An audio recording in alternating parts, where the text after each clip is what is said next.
Halo Sobat Dunia Seribu Besar, semoga Sobat selalu diberi kesehatan, panjang umur, dan rizki yang melimpah, amin. Sebelum masuk ke alur ceritanya, jangan lupa dukung channel ini ya dengan klik subscribe, like, komen, dan share, terima kasih. Mari kita lanjutkan perjalanan. Li Qiye. Ledakan, diluncurkan, detak jantung yang kuat menggema di Draco House. Mereka berasal dari buah Dracofruit. Setelah berhari-hari Li Qiye menyirami buah tersebut, akhirnya buah itu mulai matang. Itu tergantung pada pohon seperti jantung yang sehat dan detak jantung. Mereka yang bodoh akan mengira itu adalah hati. Ledakan. Akhirnya, terdengar suara terdengar. Mereka yang memiliki konstitusi lemah akan terkejut karena mendengarnya. Sudah waktunya. Li Qiye dengan senang hati mengeluarkan piring setelah mendengar irama ini. Meletus. Buah Dracofruit itu akhirnya jatuh dari pohonnya dan mendarat di piring khusus Li Qiye. Dia mengangguk dengan puas dan berpuas diri, semua persiapan di masa lalu adalah untuk hari ini. Dengan itu, terjadilah peralihan ke arah pegunungan naga di kejauhan yang membentang di seluruh daratan dan kepadatannya, mungkin inilah saatnya untuk menuai hasil panenku. Dia menyimpan buah itu dan mengucapkan selamat tinggal kepada penjaga toko. Penjaga toko sebenarnya menemaninya sampai ke kaki gunung. Li Qiye berkata, perpisahan tidak bisa dihindari. Kembalilah, kamu tidak perlu mengantarku lagi. Di masa depan, saya akan kembali membahas klan Su. Saya akan memastikan bahwa klan Anda akan terus berjuang di masa depan. Hati-hati, Tuan. Penjaga toko tua itu akhirnya mengganti tangan pada Li Qiye. Dia tidak kembali sampai Li Qiye menghilang sepenuhnya. Li Qiye meninggalkan Apricot Peak tetapi tidak pergi ke kota suci atau pegunungan Gatwar. Dia perlahan berjalan melewati pegunungan ini terpilih demi terpilih. Setiap langkah membawa kenangan yang berbeda. Siapa sangka saat itu di negeri ini, terjadi konfrontasi hebat di sini. Kekuatan pamungkas dari semua ras di 9 dunia melawan legiun paling kuat dari ras Ming kuno. Pihak Ming kuno bahkan memiliki kaisar abadi Long Ming. Pasukan kedua mengalami kebuntuan di tempat ini, menyebabkan dunia bergetar dan langit dan bumi kehilangan cahayanya. Itu akhirnya berakhir dengan pertempuran yang mengerikan. Satu demi satu medan perang kuno diseret ke tempat ini dan menyegel seluruh negeri ini. Pertempuran ini di luar imajinasi. Pada akhirnya, hanya segunung mayat yang tersisa. 1 inci tanah, 1 liter darah, ungkapan ini tidak berlebihan untuk menggambarkan pertempuran itu. Jika medan perang kuno tidak diseret ke sini dengan segel tertinggi mereka, seluruh bumi tandus bagian selatan akan menjadi debu. Li Qiye merasa sangat tidak nyaman saat dia berjalan perlahan melewati pegunungan ini. Di bawah tanah ini banyak mayat. Sungai dan pepohonan yang subur saat ini diberi nutrisi oleh darah. Di negeri ini, rekan-rekannya yang paling terpercaya jatuh bersama orang kepercayaan terdekatnya. Mereka yang paling setia dia bertahan sampai nafas terakhir mereka. Terlalu banyak yang jatuh di tempat ini. Terlalu banyak hal yang diambil darinya, persahabatan, kesetiaan, dan seekor lebah tiba-tiba terbang di depannya sebelum menghilang ke lembah di depan. Cari lebah giok. Mata Li Qiye semakin menikmati pemandangan ini, tidak jauh berbeda dengan lebah biasa. Perbedaan terbesarnya adalah terdapatnya batu giok hijau kecil di dalamnya. Para penguasa biasa tidak akan menyadarinya. Sekalipun mereka melihat perbedaannya, mereka mungkin tidak mengenali asal-usulnya. Tapi Li Qiye berbeda. Pengetahuannya memungkinkan dia untuk segera memahami kegunaan lebah ini.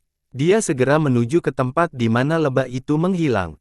Dia terbang melewati beberapa bukit dan mendengarkan lebah semakin ribut. Ada banyak jadebe yang tersedia di kawasan perbukitan ini. Beberapa baru saja kembali dari memetik bunga sementara yang lain pergi keluar untuk mencari lebih banyak. Peningkatan jumlah ini membenarkan spekulasi Li Qiye. Ia menemukan bahwa lebah-lebah ini terbang ke lokasi yang sama. Jadi seperti ini. Sedikit yang tahu tentang metode ini.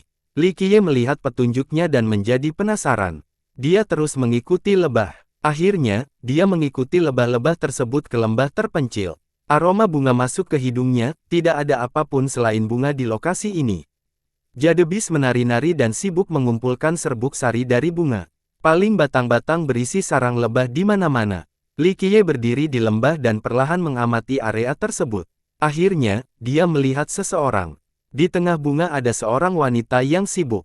Dia berpakaian sederhana seperti gadis desa. Dia mengikat rambutnya dengan peniti kayu di tengahnya. Dia tidak memakai riasan atau perhiasan lainnya. Meski gayanya polos, kecantikannya tetap sulit disembunyikan. Di balik pakaian biasa ada sosok yang menarik perhatian dan menggoda. Dia memiliki aura yang tak terlukiskan di sekelilingnya seolah-olah dia adalah mata air yang menyegarkan dan jernih. Dari ceramahnya yang sedikit mencibir, terlihat bahwa dia keras kepala dan yakin seolah tidak ada yang bisa menghalangi langkahnya. Dia memasang ekspresi serius saat memegang rumput pembohong di antara bunga-bunga dan tidak menyadari kedatangan Li Qiye. Dia terus berdiri di dekat bunga untuk diam-diam menatap setiap tindakannya. Terlihat di matanya, semua yang dilakukannya cukup indah. Setelah beberapa saat, dia akhirnya berdiri dan melihat Li Qiye dengan mata jernihnya. Dia hanya berhenti sebentar sebelum berbunyi lagi untuk melanjutkan. Li Qiye tersenyum dan dengan santainya berkata, "Ide yang bagus. Para peternak lebah mengambil madu mereka, tidak banyak orang yang mengetahui teknik khusus ini." Wanita yang terkejut itu membeku sesaat setelah mendengar ini. Dia berdiri untuk melihatnya lagi. Ada kilatan dingin di mata cantiknya yang menghilang dalam hitungan detik. "Kamu tidak seharusnya melihat seperti itu." Li Qiye tersenyum, "Saya tidak mempunyai niat buruk, jika tidak, Anda tidak akan berdiri di sana sekarang." Dia menjawab, "Siapa kamu? Siapa yang mengirimmu ke sini?" Pertanyaannya juga tajam dengan ritme tertentu. Li Qiye. Li Qiye menyebut namanya dengan ramah.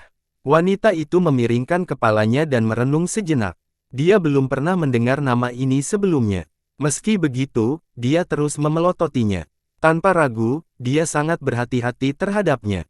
"Saya agak penasaran. Di kerajaan Malam Merah atau bahkan seluruh bumi tandus, kitab suci cahaya matahari terbenam ada di mana-mana.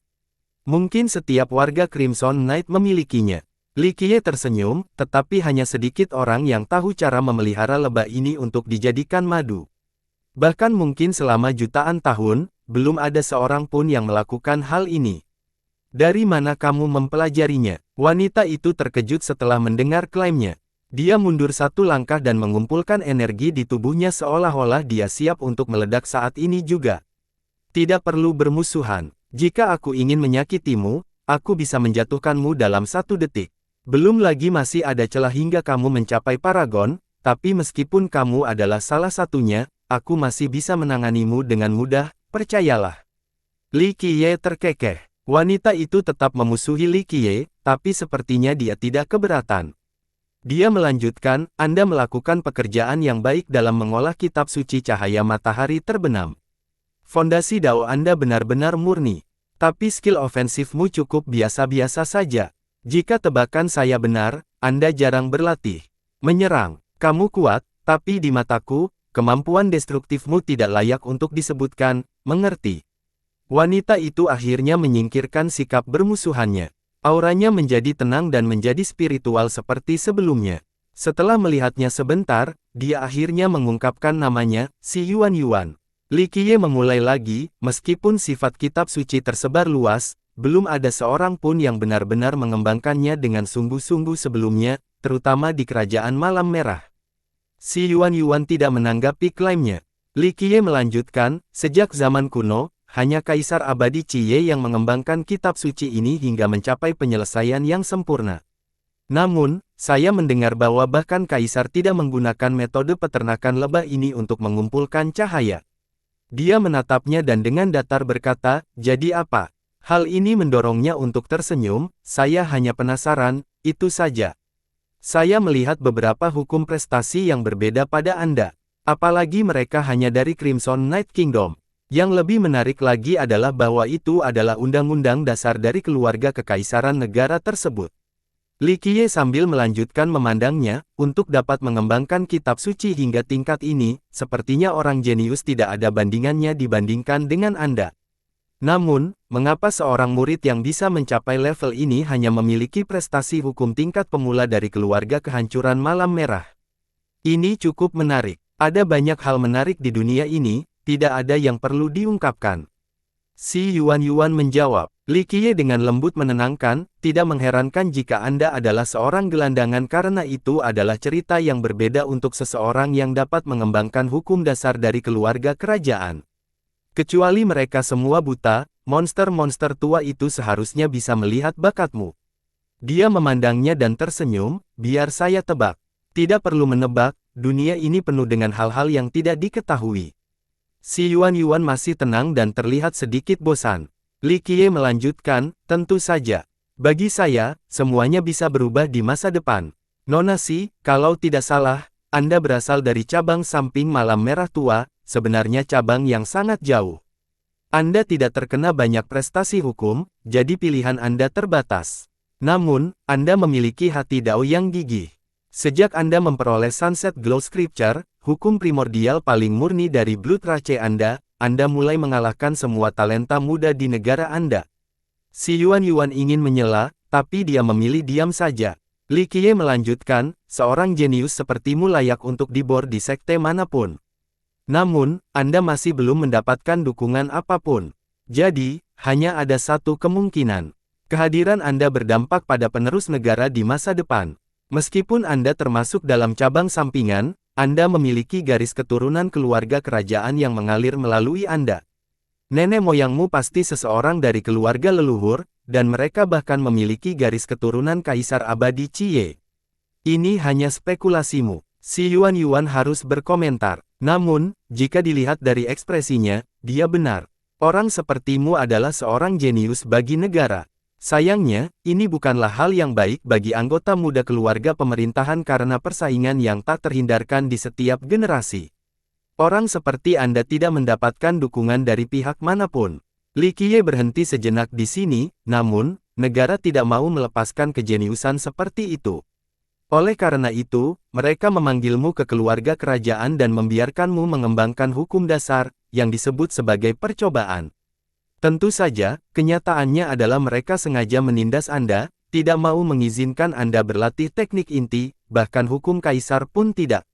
Spekulasi, Anda mungkin tidak benar. Dia perlahan berkomentar. Benar-benar, Li Qiye melanjutkan, saya kira tidak. Nenek moyang manapun yang berpengetahuan akan memahami bahwa masa depan Anda sangat menjanjikan jika Anda mengembangkan hukum kaisar. Dalam skenario seperti itu, kamu akan mampu bersaing dengan adipati lain untuk mendapatkan posisi penerus. Dia dengan santai tersenyum dan melanjutkan, jika saya tidak salah, cabang pertama keluarga pemerintahan saat ini adalah Qi. Mereka bahkan mendukung klaim mereka dengan mengatakan bahwa mereka memiliki garis keturunan dari tanah primal. Jika suatu hari nanti, tahta itu milik seseorang dengan nama belakang Si, tentu saja kelompok leluhur di balik segalanya tidak akan menginginkan hal seperti itu. Si Yuan sangat pendiam saat ini karena Li Qiye sepenuhnya benar. Dia benar-benar berasal dari cabang sampingan dengan garis keturunan langsung dari Kaisar Abadi Qiye. Meskipun budidayanya kokoh dan kuat saat ini, ada banyak orang di keluarga kekuasaan yang tidak ingin dia mencapai tingkat yang mampu bersaing memperebutkan tahta. Selama berabad-abad, alasan runtuhnya banyak sekte, di luar musuh yang kuat, adalah karena perebutan kekuasaan internal. Li Qiye dengan lembut menghela nafas, berapa banyak orang yang memiliki temperamen hebat hingga rela menyerahkan kekuasaan mereka kepada orang lain. Mereka yang mau menyerahkan kekuasaannya kepada seseorang yang lebih mampu demi pembangunan negaranya, semuanya adalah orang bijak yang luar biasa. Pada titik ini, si Yuan menatap Li Qiye dengan kewaspadaan dan ketakutan di matanya. Terlalu menakutkan bahwa dia bisa melihat segala sesuatu tentangnya hanya dengan pandangan sekilas. Siapapun yang akan merinding memikirkan hal seperti itu. Aku tidak punya niat jahat terhadapmu, tidak perlu terlalu mewaspadaiku. Li Qiye menyadari sikapnya. Dia tersenyum dan berkata, sebaliknya, saya tertarik pada Anda. Dalam arti apa? Dia masih menatap dengan hati-hati. Tentu saja, ekspresi Li Qiye menunjukkan bahwa dia tidak hanya menggodanya. Ikut denganku. Li Qiye mendengus lalu mengajukan usul, kamu menyia-nyiakan masa mudamu dengan tinggal di Crimson Knight. Anda lebih baik mengikuti saya. Saya bisa memberi Anda hal-hal yang tidak bisa mereka berikan. Beberapa dari mereka tidak ingin Anda bersaing memperebutkan tahta kerajaan. Ditambah lagi, Anda tidak senang dengan status quo, Anda tidak mau berada di bawah belas kasihan mereka, untuk ditekan sesuai keinginan mereka. Saya adalah murid Crimson Knight. Mau tidak mau aku tidak akan meninggalkannya dan pasti tidak akan melawannya. Saya adalah anaknya dan saya akan mati sebagai anaknya. Dia menjawab dengan nada yang sangat tenang. Li Qiye tersenyum dan kecewa, jika kamu bersedia, maka kamu tidak akan meninggalkan negara ini untuk berternak di tempat ini. Li Qiye berhenti sejenak, ditambah lagi, aku tidak menyuruhmu meninggalkan Crimson Knight atau melawannya. Anda harus tahu bahwa Anda sedang berjalan di jalur stagnasi. Ini merupakan penghinaan terhadap potensi Anda. Anda harus menerobos dan menemukan guru yang hebat. Mata si Yuan Yuan berubah serius saat dia berpikir sejenak. Li Qiye benar sekali. Dia tidak membenci Crimson Knight, tapi dia juga merasa marah. Ini bukan karena kebencian melainkan cita-citanya di masa depan. Dia tidak ingin berhenti di sini. Tujuannya di jalur inovatif harus lebih jauh lagi, sama seperti orang bijak atau leluhur yang berdiri di puncak. Si Yuan Yuan dengan tenang berbicara, mengapa kamu menginginkanku? Dia bukan orang yang kompetitif, tapi dia juga tidak lemah. Ada sifat keras kepala di dalam sifat lembutnya. Ini adalah kebiasaan buruk saya. Saya sangat menghargai bakat, terutama orang-orang dengan hati dao yang kuat. Li Qiye tersenyum, dalam hal bakat, kamu bukanlah yang tertinggi. Namun, Anda cukup yakin. Hal ini memungkinkan Anda untuk benar-benar memahami misteri dan kedalaman kitab suci cahaya matahari terbenam. Ini jauh lebih mudah diucapkan daripada dilakukan. Saya tidak akan bekerja untuk orang luar.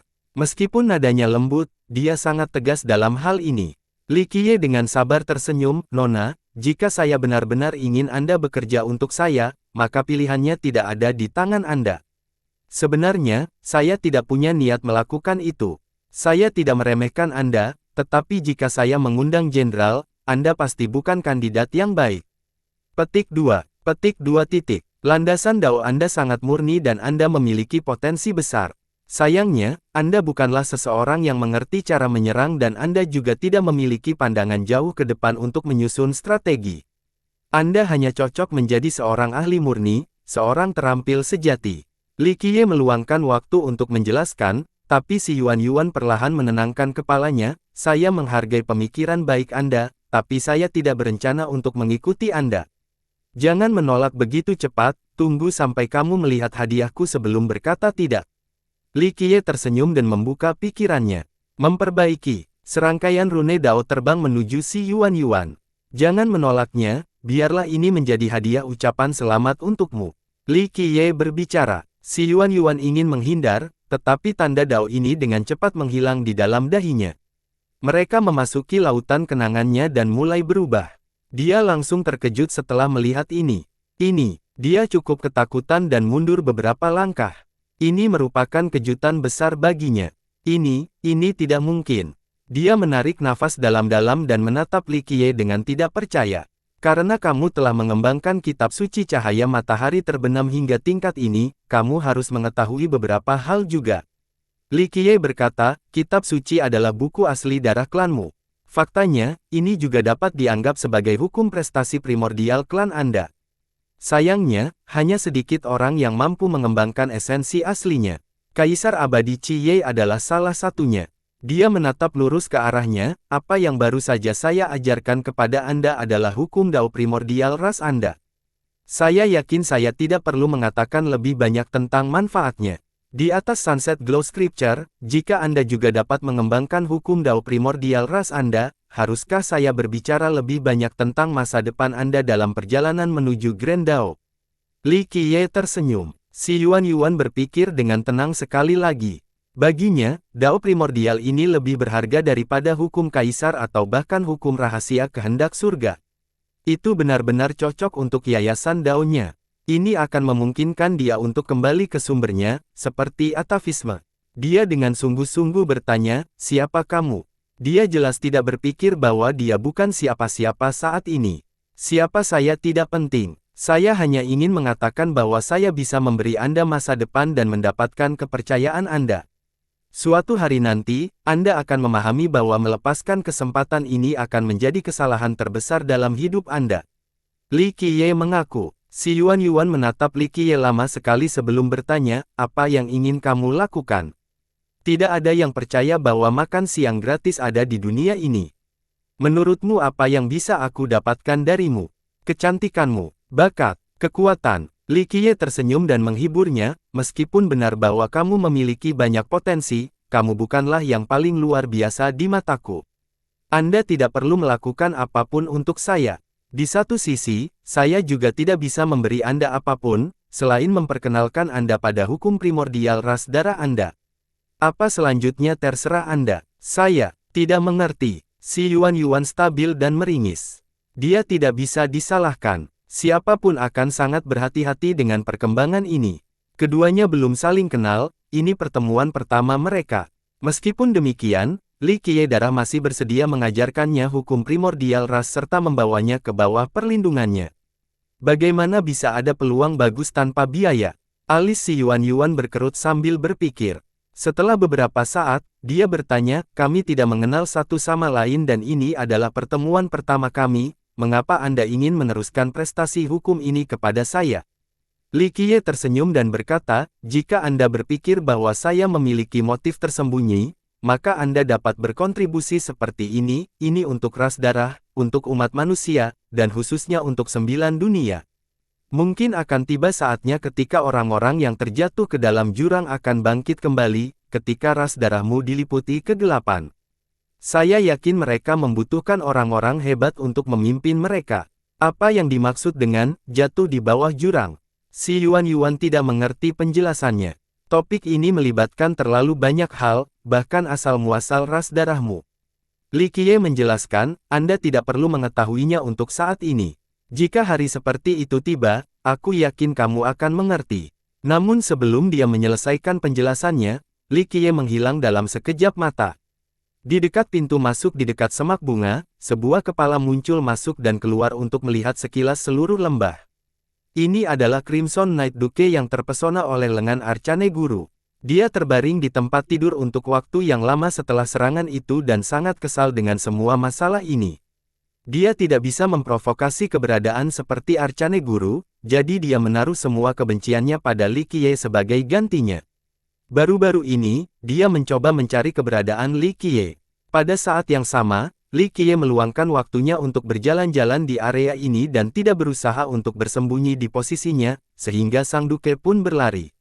Apa yang sedang kamu cari? Aku. Saat dia masih mengintip untuk melihat, sebuah suara santai tiba-tiba datang dari belakangnya. Suara itu mengejutkannya. Dia segera berbalik dan melihat Li Qiye, mendorongnya untuk berteriak, itu kamu. Li Qiye menatap Sang Duke, jadi. Selanjutnya sejauh ini, apakah kamu lelah hidup?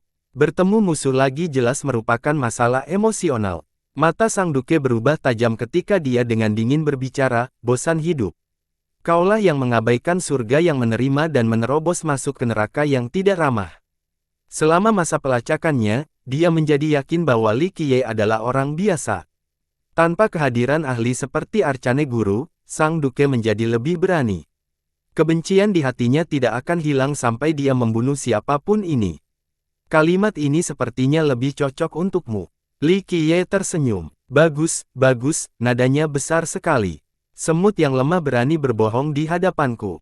Jika aku tidak membunuhmu hari ini, aku tidak akan menjadi Duke Malam Merah.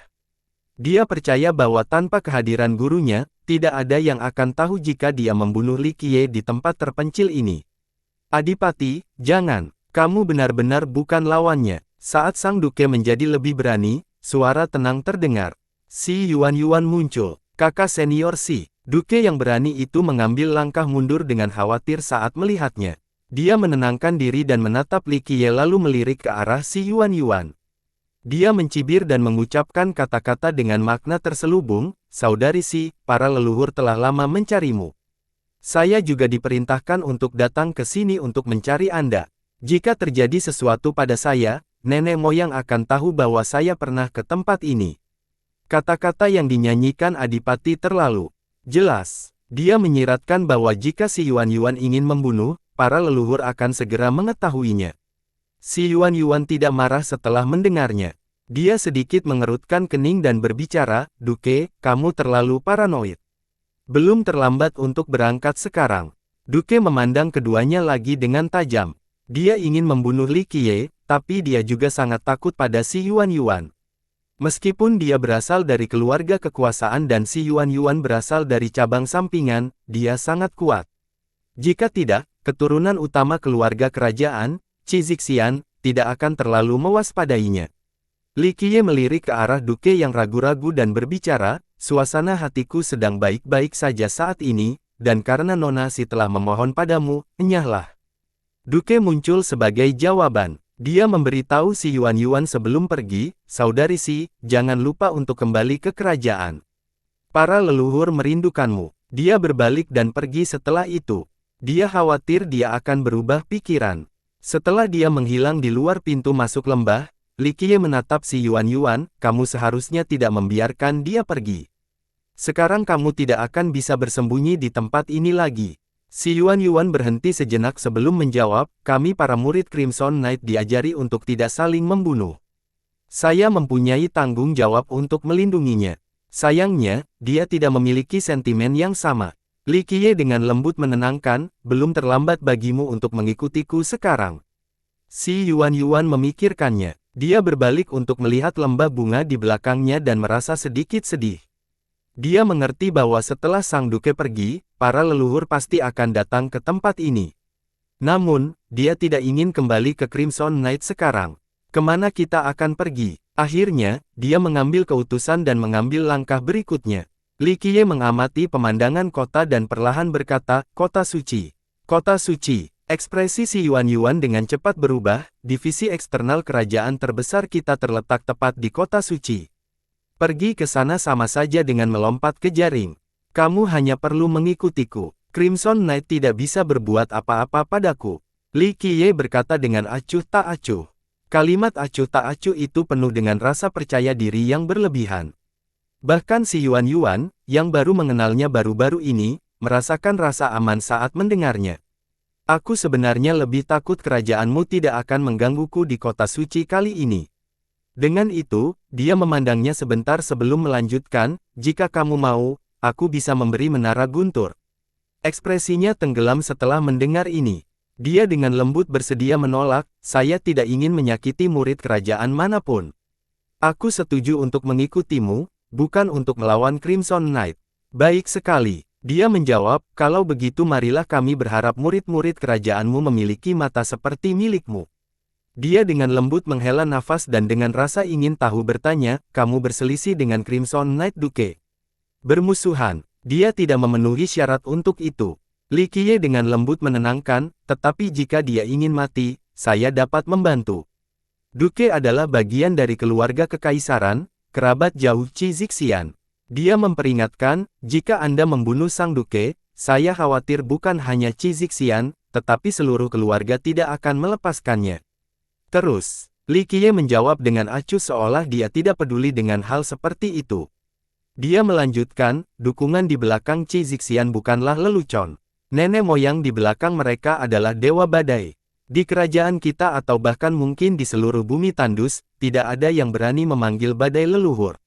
Dewa Badai kan? Li Qiye dengan tenang berkata, saya tahu siapa dia.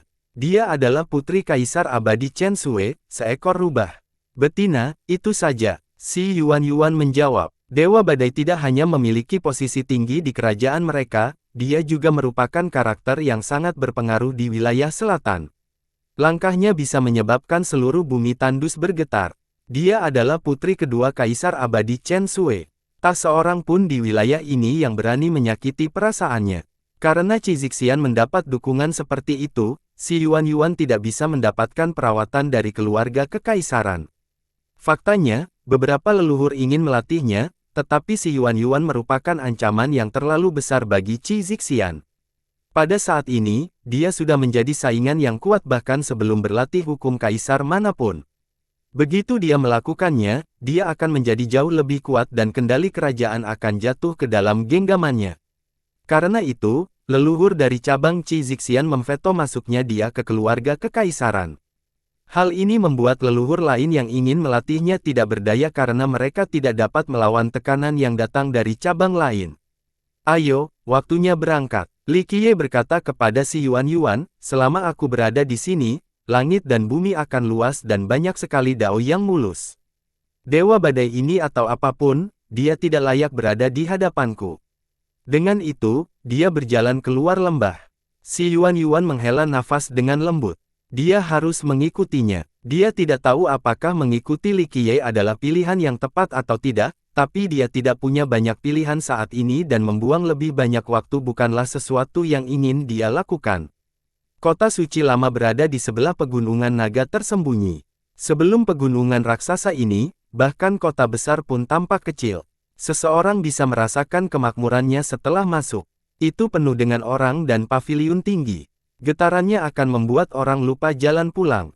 Kota ini bisa dikatakan sebagai benteng terbesar di tanah tandus. Tempat ini dipenuhi oleh manusia dan penggarap. Selain itu, manusia di sini sudah terbiasa dengan para pembudidaya terbang. Bahkan jika seorang menunggangi seekor ular melewati tempat ini, manusia di sini tidak akan terkejut sama sekali. Meskipun tanah tandus bukanlah tanah asal umat manusia, catatan menyatakan bahwa Tanah Tandus adalah salah satu kota dengan populasi manusia tertinggi, dan meskipun kota suci bukanlah tempat pertama kali didirikan umat manusia, namun Tanah Tandus merupakan salah satu daerah kantong yang paling kuno. Ada terlalu banyak klan tersembunyi di negeri ini untuk dihitung. Dari generasi ke generasi, kota ini terus melahirkan karakter-karakter besar yang tak terhitung jumlahnya. Bahkan ada banyak kaisar abadi yang berhubungan dengan kota dalam satu atau cara lain. Pada awal era kaisar, kota ini sebagian besar dihuni oleh manusia. Seiring berjalannya waktu, ras lain seperti ras darah dan ras iblis mulai berkumpul secara perlahan di kota suci juga. Li Qiye dan Si Yuan berjalan ke dalam kota. Kemakmuran tempat ini memberikan perasaan berbeda kepada orang-orang. Melihat jalanan yang dipenuhi pejalan kaki memang mengasyikkan. Godaan dari dunia duniawi yang menggairahkan merasuki wilayah tersebut. Li Qiye akan sedikit menjadi emosional setiap kali dia datang ke sini. Dia berkemah, ini adalah kota yang penuh kehidupan. Itu membuat orang merasa lebih muda setiap saat. Ini juga bukan pertama kalinya Si Yuan berkunjung ke sini, namun sayangnya, setiap kunjungan membuat orang terkagum-kagum dengan pesona dan vitalitas kota ini. Terlalu banyak rahasia yang harus diketahui orang. Kota ini tidak hanya memiliki bangunan dan paviliun untuk tempat tinggal manusia, ada banyak halaman tua untuk klan kuno. Beberapa dari klan ini sama dengan orang tuanya dengan kota itu sendiri. Halaman dan rumah besar ini telah ada sejak berdirinya kota ini. Bahkan ada gunung terapung dan kuil ajaib di kota. Kota seperti ini pasti didirikan di atas tanah harta karun. Karena sifat magisnya, banyak garis keturunan yang ingin menduduki kota suci. Namun, sangat sedikit sekte dan garis keturunan kerajaan yang mampu membangun diri mereka di kota, bahkan setelah jutaan tahun. Bahkan lebih sulit lagi bagi sekte non-manusia untuk membangun benteng di tempat ini. Pengalaman menunjukkan bahwa sebagian besar kota suci dipimpin oleh klan-klan kuno dan tertutup. Silsilah lain merasa sangat sulit untuk masuk. Kita akan pergi ke Bukit Harimau. Li Qiye memberitahu Si Yuan. Dia sedikit terkejut dan bertanya, Bukit Harimau. Apakah bangsawan muda ingin mengujimu? Li Qiye sangat misterius di matanya, sepertinya tidak ada yang tidak bisa dia lakukan. Tidak, hanya melihat seorang teman di sana. Li Qiye tersenyum, tentu saja, tidak ada salahnya yang menguntungkan kita di sana, kita berada di sana. Dia berhenti bertanya dan hanya diam-diam mengikuti di belakangnya. Beberapa saat kemudian, Li Qiye kembali bertanya, apakah kamu pernah ke Menara Guntur sebelumnya? Sekali saja, Si Yuan mengangguk, saya pergi bersama leluhur, tetapi saya tidak naik ke puncak menara. Li Qiye tersenyum, Menara Guntur benar-benar lokasi yang bagus. Harus kukatakan, Kaisar Abadi Qiye cukup pintar saat itu. Keturunannya, Kaisar Abadi Chen Sui, juga mewarisi sifat baik leluhurnya. Dia menghabiskan banyak usaha agar kerajaan Malam Merahmu bisa memiliki pijakan dalam bentuk menara guntur di kota suci. Dia berhenti sejenak pada saat ini sebelum melanjutkan, jika Anda ingin melihat puncak menara, saya dapat membawa Anda ke sana untuk menunjukkan keajaiban kuno langit dan bumi.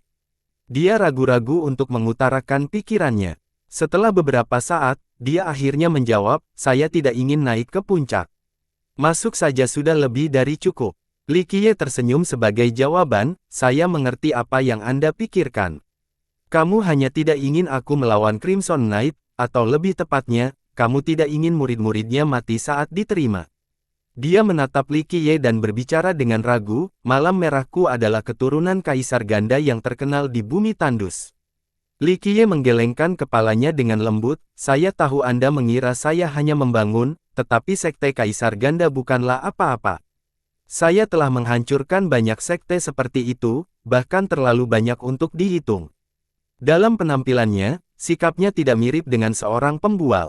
Hal ini membuatnya cukup bingung. Bagaimana seseorang bisa berbicara tentang keturunan Kaisar Ganda yang bisa begitu tidak dikenal?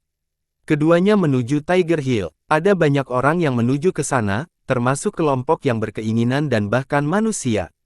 Platform naga di puncak Bukit Harimau adalah pemandangan yang populer di kota suci. Bahkan bisa dianggap sebagai tempat suci yang ingin dikunjungi oleh banyak petani. Ada kepercayaan tertentu yang diturunkan di kota ini, dua tempat harta karun terbaik di tempat ini adalah platform naga dan menara guntur. Platform naga tidak memiliki pemilik saat ini. Itu milik kota suci, jadi siapapun bisa mendakinya. Di sisi lain, menara guntur adalah milik Kerajaan Malam Merah. Apalagi tidak sembarang murid bisa masuk. Dahulu, menara ini dulunya milik klan tua di kota. Kemudian, ketika Kaisar Abadi Qiye masih berada di dunia ini, dia membayar harga yang sangat mahal untuk menara tersebut. Kemudian, setelah beberapa generasi melakukan bisnis dan upaya, kerajaan tersebut akhirnya dapat menggunakan menara tersebut untuk memperluas pijakannya di kota. Ada banyak legenda tentang platform naga di Tiger Hill. Ada yang mengatakan bahwa ujung urat naga dari pegunungan naga tersembunyi berada di peron ini. Yang lain, menyatakan bahwa pada zaman kuno, naga emas bertarung melawan harimau abadi di tempat ini. Pada akhirnya, harimau tersebut menggigit leher naga tersebut sementara naga tersebut melingkari harimau tersebut. Pada akhirnya, kedua makhluk tersebut mati dan tubuh mereka berubah menjadi dua tempat yang akhirnya dikenal oleh keturunan masa depan sebagai Bukit Harimau dan Platform Naga. Tak satu pun dari legenda ini dapat diverifikasi. Meski demikian, banyak orang yang mempercayai legenda dua makhluk mitos tersebut karena bentuk geografis lokasi tersebut terlalu cocok untuk diceritakan. Tiger Hill adalah sebuah gunung di dalam kota suci. Dari dasar hingga puncak, itu benar-benar menyerupai gambaran seekor naga yang melawan harimau, yang berakhir dengan kematian mereka. Tangga batu mencapai sampai ke puncak. Mereka mengelilingi puncaknya, membuat gunung itu semakin terlihat seperti seekor naga yang melingkari seekor harimau. Adapun puncaknya tampak seperti kepala naga. Mulutnya terbuka dan berteriak karena lehernya digigit harimau. Alhasil, lokasi ini pun terbagi menjadi dua bagian. Segala sesuatu yang berada di bawah puncak dianggap Bukit Harimau, sedangkan yang paling atas disebut Platform Naga.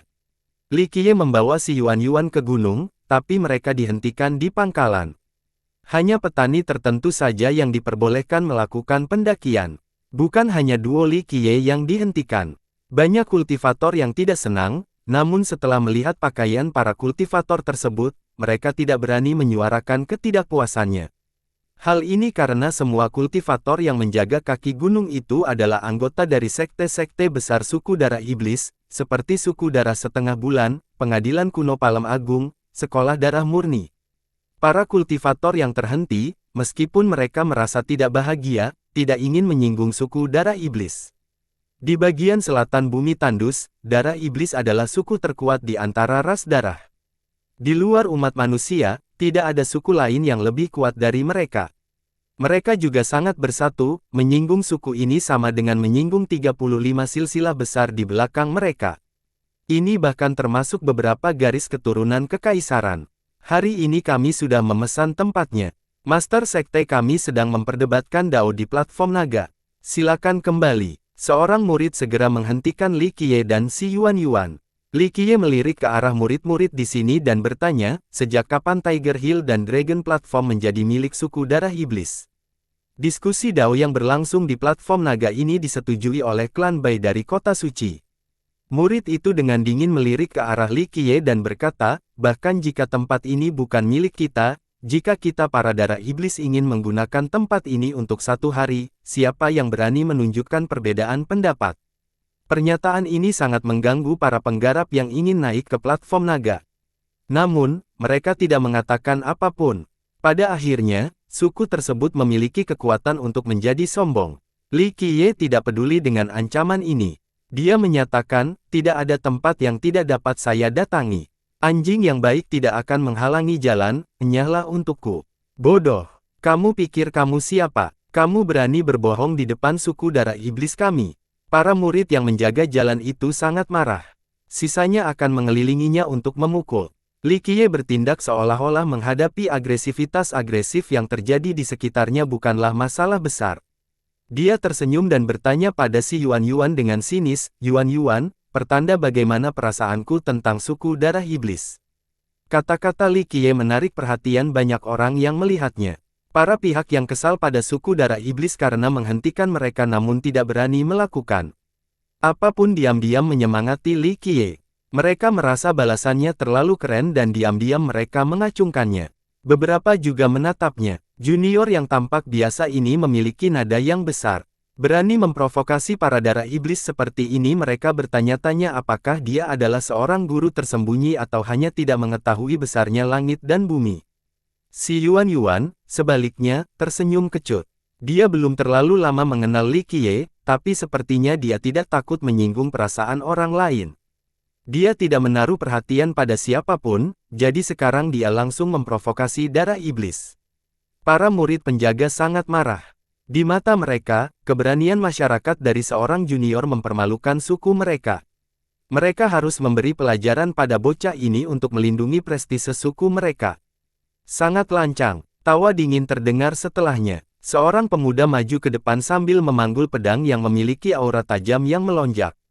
Dia menyoroti Li Qiye dan berkata, "Markis ini juga ingin melihat siapa dirimu, berani mempermalukan suku darah iblis kami seperti ini. Junior, ungkapkan namamu. Aku tidak akan membunuh siapapun."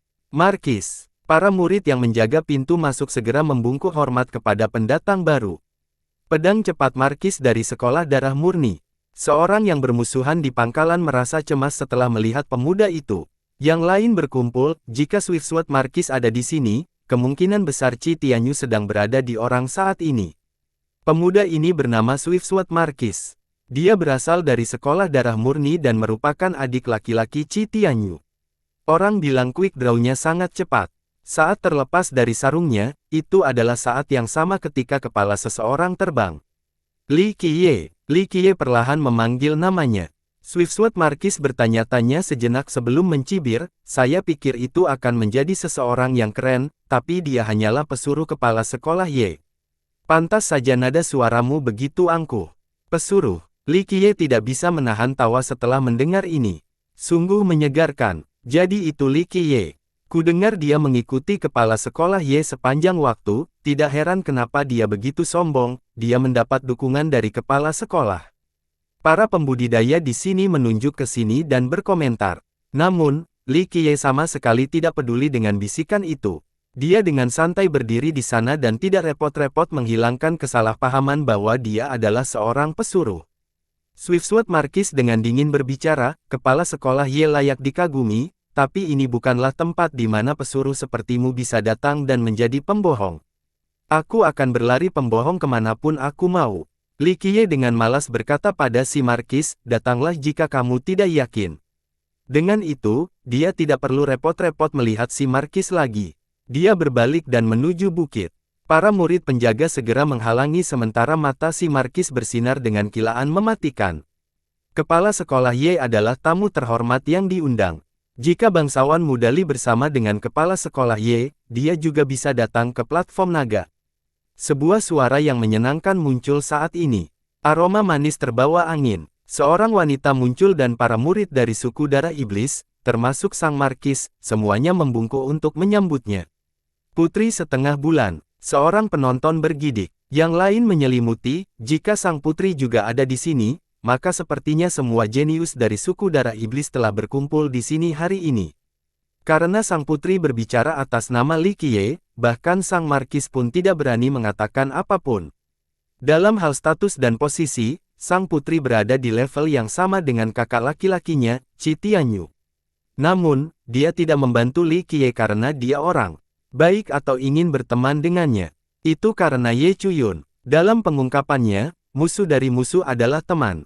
Untuk diskusi Dao yang berlangsung di platform naga, Qi Tianyu dan Ye Chuyun diundang. Tentu saja, sang putri tidak ingin Qi Tianyu dan Ye Chuyun memiliki kesempatan untuk bersama. Jika saingannya seperti Li Qiye terjebak di antara keduanya, maka Qi Tianyu tidak akan memiliki kesempatan untuk lebih dekat dengan Ye Chuyun. Li Qiye tentu saja tahu apa yang memikirkan sang putri. Dia bahkan tidak repot-repot mengucapkan terima kasih dan menaiki tangga bersama si Yuan. Yang mulia, bocah nakal yang tidak tahu malu ini harus diberi pelajaran. Swiftwater Markis marah pada sang putri karena Li Qiye tidak menunjukkan rasa terima kasihnya. Sang putri hanya tersenyum dan bertanya, apakah Dao saudara Qi juga ada di sini?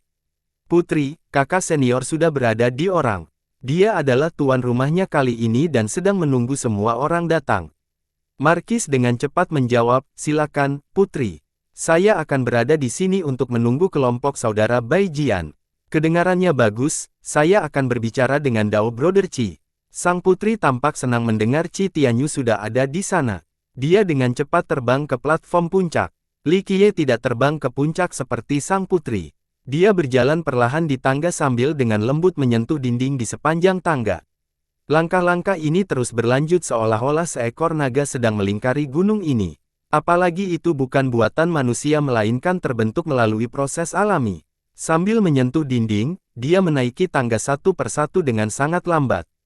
Seolah-olah dia sedang mencoba menyatu dengan irama dunia ini. Namun, tidak ada yang bisa melihat apa yang istimewa dari cara perjalanan ini. Rupanya itu hanyalah orang lain yang sedang menaiki tangga. Bangsawan muda sedang mencoba memahami Dao Bukit Harimau. Si Yuan bertanya dengan rasa ingin tahu sambil berjalan tepat di belakangnya. Pencerahan di Tiger Hill, harta karun di platform naga, ini adalah pepatah yang telah diwariskan sejak lama. Selama jutaan tahun, banyak orang datang ke lokasi ini untuk mencari Dao dan kekayaan. Namun, sangat sedikit yang bisa memperoleh sesuatu yang berharga. Di masa-masa selanjutnya, sayangnya hanya sedikit orang yang benar-benar tercerahkan di sini. Jadi, pepatah ini hanya menjadi cerita rakyat, tidak lebih. Li Qiye dengan lembut menggelengkan kepalanya sambil melanjutkan bisnisnya, tidak mudah untuk mendapatkan pencerahan di Tiger Hill. Seseorang tidak dapat memahami Grand Dao di sini hanya dalam 1 atau 2 hari. Bangsawan muda menyadari sesuatu di sini. Meskipun Li Qiye menyangkal menginginkan Grand Dao, gadis pintar seperti si Yuan masih bisa melihat beberapa petunjuk. Yah, mungkin, sedikit saja. Li Qiye tersenyum dan melanjutkan ke depan, namun, Grand Dao di sini bukanlah sesuatu yang saya inginkan. Itu tidak penting bagi saya. Namun, rumor mengatakan bahwa Kaisar Abadi Jiao Heng memahami Dao di tempat ini. Lebih jauh lagi, mereka bahkan mengatakan bahwa Dao tertingginya berasal dari sini. Si Yuan tidak dapat menahan diri untuk tidak berbicara setelah mendengar penolakan Li Qiye. Siapakah Kaisar Abadi Jiao Heng? Dia adalah seseorang yang tidak terkalahkan sepanjang hidupnya. Beberapa bahkan menyebutnya sebagai kaisar terhebat sepanjang masa. Sekalipun klaim ini tidak benar, dia adalah satu-satunya orang di antara para kaisar yang tidak terkalahkan. Karena legenda bahwa Dao tertingginya yang tak terkalahkan berasal dari tempat ini, Bukit Harimau dan platform naga menjadi populer selama beberapa generasi. Selama era kesunyian dan bahkan era ekspansi kesunyian, banyak kultivator datang ke sini untuk mempelajari Dao. Namun, sangat sedikit yang menghasilkan panen yang signifikan. Hal ini menyebabkan semakin sedikit orang yang datang ke sini karena usahanya sia-sia. Itu hanya pernyataan yang tidak berdasar. Siapakah Jiao Heng? Dia tidak terkalahkan seumur hidup. Apakah menurut Anda dia datang ke sini dan duduk lalu segera menemukan Grand Dao yang tidak ada duanya? Ini hanyalah jalan yang telah dilalui oleh orang-orang zaman dahulu. Untuk menjadi tak tersentuh seperti Kaisar Abadi Jiao Heng membutuhkan pelatihan menyiksa yang tak ada habisnya, bukan sesuatu yang bisa kau pahami dengan segera. Li Qiye bersandar di dinding dan menggelengkan kepalanya, namun, memang benar bahwa Kaisar Abadi Jiao Heng datang ke sini dan memperoleh beberapa manfaat. Ada hal-hal di luar imajinasimu di sini, tetapi waktunya belum tiba. Dia terus maju sambil merasakan denyut nadi tempat ini. Pada awalnya, si Yuan curiga Li Qiye sedang mencari Dao. Namun, saat dia mempertahankan kecepatan yang sama seperti yang dia lakukan tepat di belakangnya, dia menyadari bahwa pencarian Dao bukanlah niatnya. Dia mengetuk seolah ingin membangunkan sesuatu. Ada semacam ritme, denyut nadi pada langkahnya, tapi dia tidak bisa menentukan rincian lebih lanjut. Namun demikian, dia memiliki perasaan yang tak terlukiskan bahwa dia mendengar detak jantung secara bersamaan dengan langkahnya. Sepertinya ada hati di lokasi ini. Dengan setiap ketukan, jantung yang berhenti ini tiba-tiba melonjak lagi. Dia tidak sepenuhnya yakin akan hal ini dan bahkan merasa itu hanya ilusi. Setelah sekian lama, dia akhirnya bertanya dengan ragu, apakah ini seperti denyut nadi? Tidak buruk. Li Qiye tersenyum dan mengangguk, tidak heran kamu bisa mengolah kitab suci cahaya matahari terbenam ke tingkat seperti itu. Hanya Anda kesadaran saja yang berada di luar jangkauan banyak orang jenius. Hanya seseorang dengan hati Dao yang murni sepertimu yang dapat merasakan denyut nadi ini. Ini tidak mencakup tingkat keparahan atau konsentrasi. Li Qiye perlahan-lahan berkhotbah, banyak orang terpesona oleh Grand Dao tertinggi atau hukum kaisar, sehingga mereka tidak lagi dapat menggunakan pikiran mereka untuk mendengarkan secara murni asal-muasal Grand Dao. Hal ini pada gilirannya membuat mereka kehilangan banyak hal. Li Qiye mengarahkan si Yuan ke jalan yang benar. Tentu saja, dia tidak bisa merasakan detak jantung sebenarnya di sini karena ini adalah rahasia yang berhubungan dengan bukit, pegunungan naga tersembunyi, dan bahkan kota suci. Dia penasaran bertanya lagi, jika ketukan yang nobel bukan untuk pencerahan, lalu untuk apa? Li Qiye tersenyum, pencerahan di Tiger Hill, harta karun di platform naga, ini memang bukan sekadar kata-kata kosong. Tepatnya, keduanya bukanlah dua peristiwa yang terpisah. Tanpa mendaki Tiger Hill, bagaimana seseorang bisa mencapai platform naga? Bangsawan muda mengatakan bahwa untuk mendapatkan harta karun itu, seseorang harus mendaki Bukit Harimau. Bahwa tidak mungkin mendapatkan harta karun itu dengan paksa naik ke platform naga. Dia dengan cepat menjawab, itu salah satu cara untuk menjelaskannya. Tentu saja, mendaki Bukit Harimau tidak menjamin harta karun pada akhirnya. Li Qiye menahannya, item di sini tidak dapat diperoleh dalam semalam melalui pemahaman. Jadi benarkah orang telah memperoleh harta karun di platform?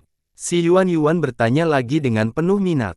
Semua orang tahu tentang ungkapan populer itu, tapi tidak ada yang tahu apakah seseorang benar-benar mendapatkan harta karun atau tidak. Harta, platform naga tidak hanya memiliki satu atau dua harta karun, beberapa di antaranya sangat tidak terduga. Faktanya, sekelompok kecil namun luar biasa dapat memperoleh beberapa harta karun. Dia berdiri di samping dan menjelaskan, di antara mereka, harta paling luar biasa dimenangkan oleh Kaisar Abadi Suesi. Karena dia memperoleh harta karun dari tempat ini, dia dapat melarikan diri dari beberapa bahaya mematikan sepanjang perjalanan yang sulit. Kaisar Abadi Suesi adalah salah satu dari dua kaisar yang bukan seorang Ming kuno di era Ming kuno. Saat itu, seluruh wilayah ini berada dalam genggaman Ming kuno. Li Qiye berusaha keras untuk membawa kaisar ke tempat ini. Mereka berbaur dengan Ming kuno dan mencari pencerahan. Pada akhirnya, mereka mendapatkan barang yang luar biasa. Tentu saja, dia tidak datang ke sini untuk mencari harta karun di peron. Dia menaiki tangga ini untuk merasakan daratan. Orang luar tidak tahu, tapi Tiger Hill dan Dragon Platform memiliki banyak wilayah dengan pegunungan naga tersembunyi. Dengan Dracofurt di tubuhnya, dia bisa memastikan beberapa dugaan. Si Yuan menghentikan pertanyaannya dan terus mengikuti dengan tenang. Mereka berjalan perlahan-lahan tegak lurus. Selama perjalanan mereka, banyak orang terbang ke puncak platform naga. Mereka terdiri dari para ahli muda yang diundang oleh suku darah iblis, banyak di antaranya adalah orang-orang jenius. Di antara para pendatang baru ini, Bai Jian, sebagai salah satu dari 5 orang suci, sama terkenalnya dengan Putri Bulan Sabit. Dia hanya perlu satu langkah untuk mendaki bukit ketika simbol-simbol kuno melayang di sekitarnya. Dia sepertinya datang dari dunia kuno dengan disertai aura usang. Pedang masih terselubung, setelah ditinggalkan, ia akan mampu mengurung matahari dan bulan. Baik Bai Jian dan Putri Bulan Sabit adalah bagian dari 5 orang suci. Namun, latar belakangnya bahkan lebih menakutkan daripada latar belakang sang putri. Dia berasal dari garis keturunan kerajaan, Istana Kuno Palem Agung, sebuah eksistensi yang tidak bisa dibandingkan dengan suku Bulan Sabit. Apakah kelima orang suci dari ras darah akan berada di sini kali ini? Setelah melihat Bai Jian, beberapa penggarap di bawah bertanya-tanya dengan sedikit emosi. Tidak hanya generasi tua Blood Rache yang penuh solidaritas, bahkan generasi muda pun bersatu. Jika 5 orang suci bergabung bersama, para jenius dari ras lain di wilayah selatan tidak akan mengalami masa yang mudah. Seorang yang melibatkan manusia mengeluh sambil menghela nafas. Di bumi tandus, manusia pastinya tidak lebih lemah dari ras darah dan bahkan bisa dianggap lebih kuat. Meskipun ras darah memiliki Blood Primal Ground, manusia memiliki eksistensi seperti Heavenward dan juga kota suci. Namun, selama bertahun-tahun, Heavenward tidak peduli pada masalah duniawi dan jarang berinteraksi dengan orang lain. Kota suci bahkan lebih jauh dan sunyi. Oleh karena itu, manusia tidak mempunyai kekuatan kohesif yang sama dibandingkan dengan ras darah yang bersatu. Momentumnya lebih kuat dari momentum umat manusia. Si Yuan melihat Bai Jian terbang dengan simbol mengambangnya dan dengan emosional berkata, seni rune dari istana kuno Grand Palem memang layak mendapatkan popularitasnya. Li Qiye hanya tersenyum dan berkomentar, tidak perlu iri pada orang lain. Selama Anda menempuh jalan ini, Anda akan melampaui mereka dan melangkah lebih jauh. Mungkin tanggung jawab untuk menguasai perlombaan darah akan berada di bahu Anda di masa depan. Saya hanyalah seorang gadis kecil, bagaimana saya bisa memikul perlombaan darah? Si Yuan dengan lembut mengguncang kepalanya. Dia tidak meremehkan dirinya sendiri tetapi hanya mengatakan yang sebenarnya. Belum lagi garis keturunan seperti Kerajaan Malam Merah dan suku darah iblis, hanya Blood Primal Ground saja yang telah berdiri kokoh selama berabad-abad membuatnya tidak perlu melakukan apapun. Jangan meremehkan dirimu sendiri. Selama Anda dapat mengembangkan hukum yang saya berikan kepada Anda, itu akan menjadi mungkin. Li Qiye tersenyum, suatu hari ketika tanggung jawab benar-benar jatuh ke tanganmu, kamu akan memahami betapa benarnya aku. Saya tidak hanya memilih orang sembarangan untuk memberikan hukum primordial ini. Dia menghela nafas pelan dan tidak mau menjawab. Dia telah memilih untuk mengikuti sehingga dia akan melakukannya tanpa penyesalan. Mereka melanjutkan pendakian mereka. Ingatlah bahwa tangga ini memiliki beberapa ribu anak tangga, itu mendaki segala sesuatu bukanlah sesuatu yang bisa dicapai dalam waktu singkat. Setelah mencapai titik tengah, sebuah cibiran keluar. Swiftwood Marquis melayang di udara bersama banyak pakar muda dan terkenal lainnya dari Blood Rache. Dia dengan dingin menatap ke arah Li Qiye dan mengejek, seorang pesuruh yang ingin mendapatkan pencerahan di jalan Tiger Hill. Saya khawatir ini hanya mimpi orang bodoh. Di matanya, apakah Li Qiye adalah pesuruh Ye Chuyun atau bukan, tidak menjadi masalah.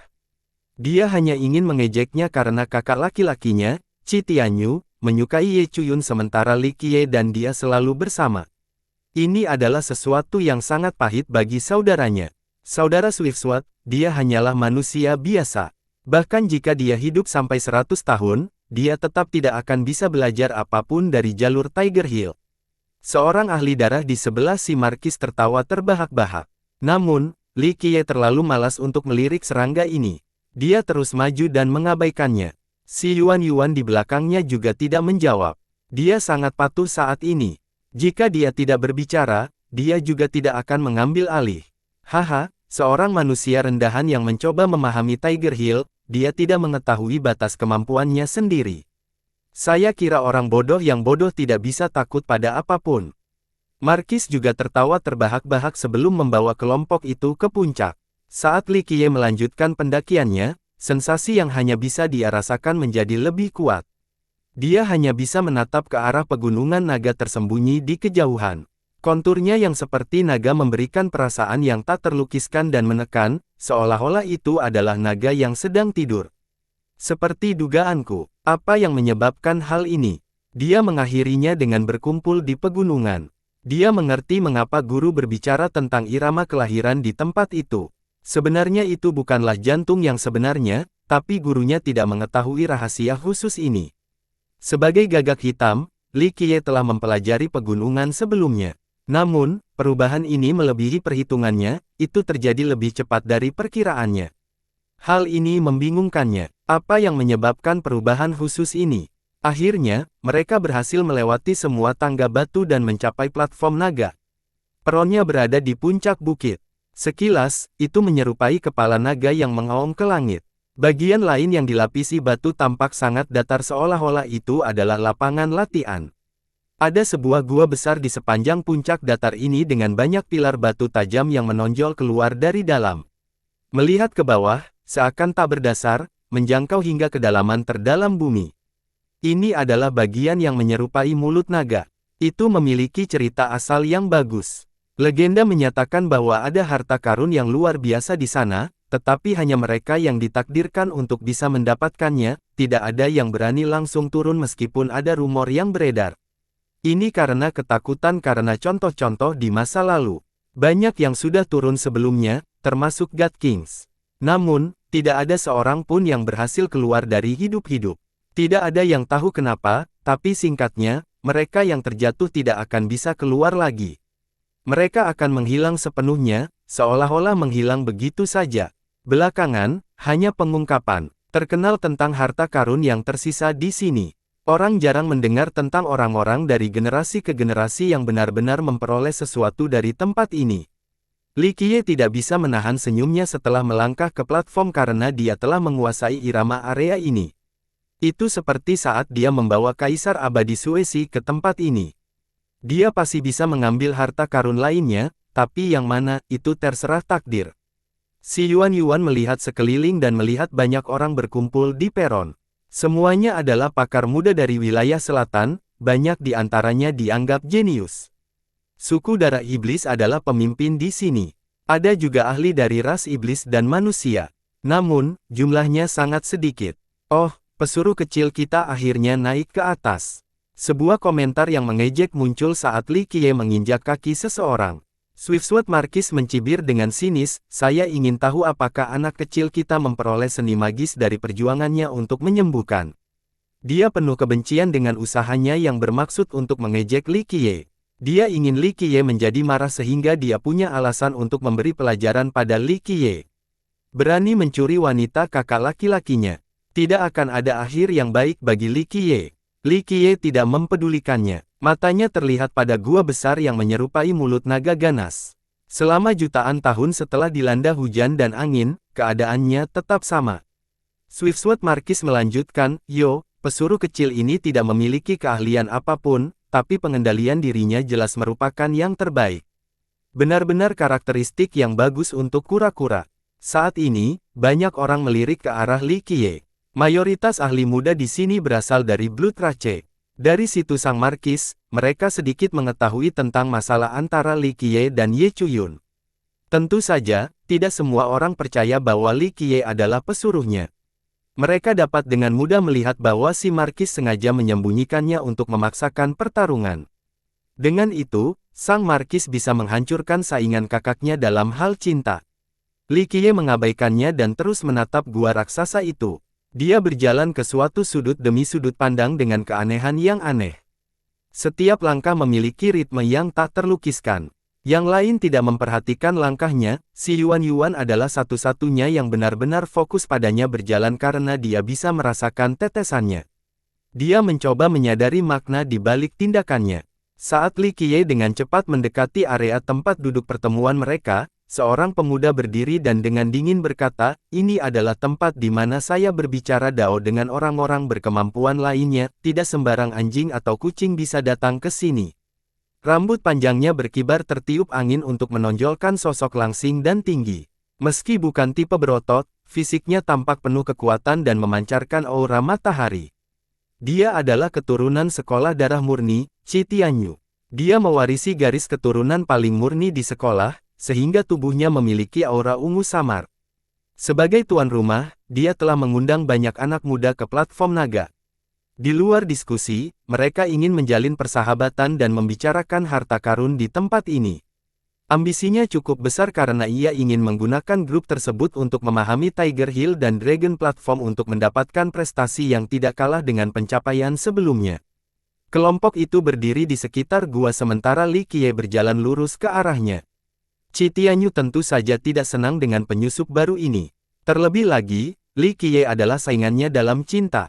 Setelah mendengar Qi Tianyu, Swiftwood Marquis segera mengetahui apa yang harus dilakukan. Dia hanya menunggu perintah kakak laki-lakinya sebelum mengurung Li Qiye. Dia menghalangi jalan Li Qiye dan dengan dingin berkata, seorang pesuruh harus tahu di mana dia berdiri. Ini adalah tempat para master, enyahlah ke samping dan melakukan servis. Jika kamu melampaui batasmu, aku akan mematahkan kaki anjingmu. Mata Li Qiye bertambah setelah dia merasakan denyut nadi dari lokasi ini. Kilatan mematikan muncul seketika. Pada saat ini, Swiftwater Marquis tidak berbeda dengan orang mati di matanya. Sebelumnya, dia sama sekali tidak peduli dengan si Marquis. Siapa yang sebenarnya peduli dengan serangga yang berparade di depan mereka? Tapi kali ini, si Marquis ikut campur dalam urusannya, tidak peduli siapa mereka, mereka yang menghalangi akan dibunuh tanpa ampun. Pedang Swift Marquis, siapa yang kamu maksud? Saat ini, suara yang menyenangkan namun memerintah muncul. Seorang wanita datang dari langit seperti bunga teratai yang mekar di sungai. Dia menawan dan anggun. Kepala sekolah Ye ada di sini. Seseorang berkata dengan terkejut. Semua orang segera berdiri untuk datang dan menyambutnya. Bahkan si Marquis terkejut dan melakukan formalitas juga. Ye Chuyun melayang di langit dengan melampaui kata-kata, secantik biasanya. Meskipun usianya masih muda, statusnya setengah generasi lebih tinggi daripada orang-orang di sini karena dia melakukan debut lebih awal dari Qi Tianyu dan Bai Jian. Di antara 5 orang suci dari ras darah, hanya Raja Penyayang Langit yang berasal dari generasi yang sama dengannya. Dia adalah orang pertama di antara generasi muda yang menjadi virtues paragon. Oleh karena itu, dia memiliki posisi yang sangat penting di antara rekan-rekannya dan bahkan di seluruh bumi tandus. Mereka yang datang untuk menyambutnya sebagian besar adalah pelamar dan pengagumnya. Hal ini terutama berlaku untuk Qi Tianyu. Dia menjadi sangat bersemangat setelah melihatnya. Dia menegakkan punggungnya dan dengan percaya diri menampilkan sisi paling menawannya. Merupakan suatu kehormatan bagi kepala sekolah Ye untuk datang secara pribadi ke pertemuan kecil kami. Tianyu memiliki banyak pertanyaan tentang jalan rusak, saya harap kepala sekolah Ye dapat memberi saya beberapa petunjuk. Qi Tianyu tersenyum dan menyapa Ye Chuyun. Bahkan Bai Jian, yang berasal dari keturunan kerajaan, tidak berani menunjukkan sedikit pun. Dia secara pribadi maju ke depan dengan senyum ramah, jika bahkan saudara Tianyu harus meminta bantuan Anda, maka kami semua harus mendengarkan pihak lain sebagai murid Anda. Di tempat ini, kepala sekolah Ye memang yang terbaik dalam hal budidaya. Silakan duduk di kursi utama. Para jenius muda lainnya dengan cepat datang untuk mengatakan peran mereka dan mendapat banyak pujian. Bagi sebagian dari mereka, bertemu dengannya sekali sudah merupakan suatu berkah. Mereka yang memujanya benar-benar bersemangat dan bahkan mabuk. Dia melangkah ke platform naga dan dengan lembut menganggukkan kepalanya, semua orang terlalu baik. Oleh karena itu, dia tidak berhenti sama sekali dan langsung pergi ke samping Li Qiye dengan gerakan yang mulus. Terlalu banyak hal yang harus aku selesaikan sebelumnya sehingga adik perempuan ini datang terlambat, mohon maaf, saudara Li. Ye Chuyun berbicara dengan lembut sambil berdiri di samping Li Qiye. Dia berbicara dengan sikap yang bukan seorang teladan yang luar biasa atau seorang kepala sekolah yang tak terjangkau, melainkan seorang wanita yang lembut dan berbudi luhur. Senang bertemu denganmu di sini. Li Qiye dengan lembut mengangguk dan terus berjalan di lubang di tanah sambil merasakan rahangnya menuju platform. Ye Chuyun, sebaliknya, mengikuti tepat di belakangnya. Hal ini mendorong banyak orang jenius untuk saling melirik. Senyuman Qi Tianyu membeku saat ini, sehingga suasananya menjadi sangat aneh. Swiftwater Marquis yang sebelumnya ingin menggantikan saudaranya tidak berani bertindak lancang. Dia hanya seorang junior sebelum Ye Chuyun. Bai Jian hanya tersenyum dan kecewa. Sulit untuk meredakan situasi ini, jadi semua orang merasa sedikit malu dan canggung. Di antara kerumunan, hanya Putri Bulan Sabit yang diam-diam merasa senang. Inilah yang paling ingin dilihatnya. Jika Li Qiye dan Ye Chuyun benar-benar ingin menjadi pasangan, maka Qi Tianyu cepat atau lambat harus menyerah. Ini berarti ada kesempatan baginya untuk bertemu dengannya. Menurutnya, tidak ada orang lain yang lebih cocok untuk Qi Tianyu selain dia. Mereka berdua berasal dari suku darah iblis dan kedua sekte besar mereka setara. Selain itu, para senior di sekte mereka juga ingin mereka berdua menjadi sahabat Dao. Pandangan bingung terlihat ke arah kepadatan. Mereka yang menyaksikan Ye Chuyun mengalami kerugian yang lebih besar. Mereka dan bahkan Qi Tianyu mengira dia ada di sini untuk berpartisipasi dalam acara kumpul-kumpul mereka. Mereka tidak menyangka Li Qiye menjadi alasan untuk datang. Hal ini membuat mereka merasa tidak nyaman dan menyebabkan mereka memandang Li Qiye sebagai musuh cinta mereka. Li Qiye telah menempuh beberapa putaran mengelilingi lubang saat ini dengan ritme tertentu. Sementara itu, Ye Chuyun dan Si Yuan mengikuti setelahnya. Perbedaan antara keduanya adalah Ye Chuyun tampak jauh lebih perhatian dan perhatian terhadapnya. Adegan ini membuat Qi Tianyu sangat kesal dan badai muncul di dalam hatinya. Hal ini semakin kuat setelah melihat mata lembut Ye Chuyun menatap punggung Li Qiye. Kecemburuan menggerogoti jantung hingga berkeping-keping. Haha, apakah kamu benar-benar berpikir kamu bisa mendapatkan harta karun? Dia dengan dinginnya menyala untuk menurunkan Li Qiye.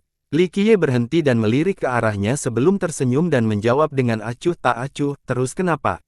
Pencerahan dari Tiger Hill dan harta karun dari Dragon Platform. Ini adalah masalah biasa. Hahaha. Qi Tianyu tidak bisa menahan tawa, pencerahan dari Tiger Hill dan harta karun dari platform naga. Itu tergantung orangnya. Itu hanya mimpi orang bodoh kecuali secemerlang kaisar abadi.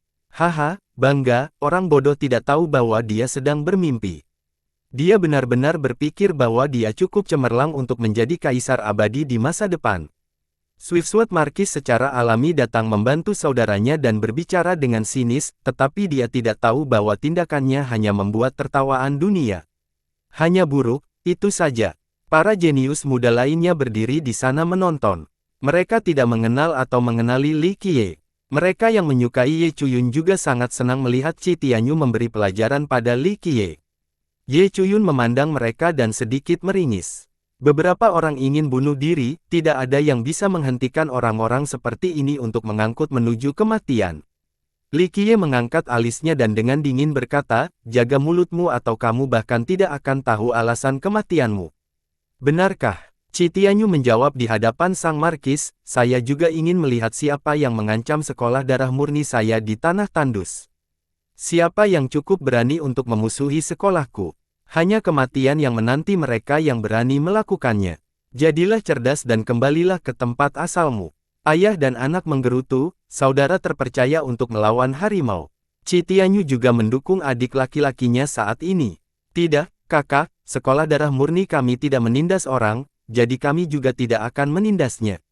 Swiftsuit Marquis menembakkan, kakak, aku agak terburu-buru dengan kata-kataku. Namun, saya hanya menyampaikan seolah-olah untuk membangunkannya dari lamunannya. Sang Markis lalu melirik ke arah Li Qiye dan tertawa dengan angkuh, kau mengatakan pencerahan dari Bukit Harimau dan harta karun dari Panggung Naga, baiklah, jika kamu dapat memperoleh harta karun di sini, maka aku akan meminta maaf padamu, tidak, saya orang yang jauh lebih tulus. Jika kamu bisa mendapatkan harta karun, maka aku akan bunuh diri karena tidak bisa mengenali seorang master meski memiliki mata. Seorang master di matamu setidaknya harus setingkat God King. Seorang ahli muda tertawa dan berkata, tetapi bagi yang lain, bisakah mereka benar-benar mengaku sebagai master? Tawa keras pun terjadi dari kepadatan. Mereka sangat senang melihat saingan cinta mereka, Li Qiye, diserang. Benar-benar sekarang, Li Qiye tidak marah sama sekali. Dia menghubungi si Markis dan berkata, jadi jika aku mendapatkan harta karun, kamu benar-benar akan bunuh diri. Haha, apakah kamu sedang bermimpi? Bahkan Qi Tianyu tertawa terbahak-bahak dan memandang Li Qiye dengan jijik, apakah kamu benar-benar mengira kamu adalah seorang kaisar abadi? Ungkapan populer ini bukan untuk manusia sepertimu. Menurut catatan, hanya satu kaisar abadi yang memperoleh harta karun dari sini. Orang sepertimu tidak cukup baik. Haha, kakak, biarkan saja dia terus menjadi idiot. Kami ingin melihat harta karun apa yang bisa dia dapatkan, bukan? Siapa tahu, dia mungkin mengambil kerikil dan mengira itu adalah harta karun. Markis kemudian mengejek Li Qiye, kalau begitu, lakukanlah, aku sudah lama menunggu untuk bunuh diri. Li Qiye dengan santai menjawab, apalagi yang bisa saya katakan jika Anda ingin mati secepat ini? Banyak yang melihat kepercayaan dirinya, namun mereka juga tidak mempercayainya. Seseorang mencibir, dia pikir dia ini siapa? Heh, jika dia bisa mendapatkan harta karun dari peron, maka saya akan bisa mengklaim setiap barang yang ada di harta karun itu. Saudara San, tahukah kamu? Beberapa orang berpikir bahwa tidak ada yang tidak dapat mereka lakukan setelah mendapatkan bantuan. Kenyataannya adalah mereka tidak lebih dari badut. Pakar muda lainnya dibakar. Dia sangat iri dengan Li Qiye yang memenangkan hati Ye Chuyun. Tunggu, Qi Tianyu berseru tepat ketika Li Qiye hendak mengambil tindakan. Ada masalah. Li Qiye meliriknya dan tersenyum. Qi Tianyu dengan dingin menjawab, adikku adalah orang yang jujur. Jika Anda mendapatkan harta karun, maka dia akan bunuh diri, tetapi bagaimana jika Anda tidak melakukannya? Apa yang akan kamu lakukan? Nyawa saudaraku tidak seberharga kata-katamu. Jadi maksudmu kamu sedang memikirkan sesuatu. Li Qiye memutar. Seperti kata pepatah, saudara memiliki pikiran yang sama. Markis secara alami tahu apa yang ingin dilakukan saudaranya. Dia mencibir, hidupku 100 kali lebih berharga daripada hidupmu. Namun, saya tidak akan menarik kembali apa yang telah saya katakan. Namun demikian, jika Anda tidak bisa mendapatkan harta karun, maka Anda harus menghabisi diri sendiri. Jika aku harus melakukannya, hasilnya akan jauh lebih buruk. Markis percaya bahwa ini adalah kesempatan langka untuk menghadapi Li Qiye, untuk menyingkirkan saudaranya dari saingannya. Selain itu, hal ini akan dilakukan dengan cara yang wajar. Bahkan jika Ye Chuyun melindunginya, citranya di dalam hatinya akan turun beberapa tingkat karena janjinya. Li Qiye menatap ke arah kedua bersaudara itu dan perlahan berkata, mengapa tidak? Karena kalian berdua menginginkan hidupku, aku berani bertaruh. Bahkan mereka berdua tidak percaya bahwa Li Qiye akan tinggal begitu saja. Kerumunan lainnya juga saling melirik. Bocah ini terlalu percaya diri, hampir sampai pada tingkat ketidaktahuan. Seorang ahli darah iblis dengan dingin tertawa dan kejam berkata, haha, tunggu saja sampai dia mengakhiri dirinya sendiri. Jenius yang tak terhitung banyaknya tidak pernah memperoleh apapun. Apalagi manusia fana seperti dia. Bahkan mereka yang tidak memiliki niat buruk terhadap Li Qiye tidak bisa menahan diri untuk tidak meyakinkan kepala setelah melihat kepercayaan dirinya. Selama bertahun-tahun, para jenius dan God King yang brilian telah mencoba mendapatkan sesuatu, tetapi mereka semua pulang dengan tangan kosong. Pencerahan dari Tiger Hill dan harta karun dari Dragon Platform, ini hanyalah legenda. Li Qiye mengabaikan mereka dan terus mengitari lubang raksasa itu. Namun, kali ini dia tiba-tiba. Langkahnya menjadi semakin cepat, menyebabkan detak jantungnya juga meningkat. Denyut nadinya dan ritme lokasi ini mulai tenggelam. Awalnya, Ye Chuyun tidak menyadari apapun. Namun, setelah satu putaran penuh, dia mengerutkan kening dan merasa ada sesuatu yang salah. Sayangnya, tidak peduli seberapa keras dia memandang, dia tidak dapat melihat kedalaman langkahnya.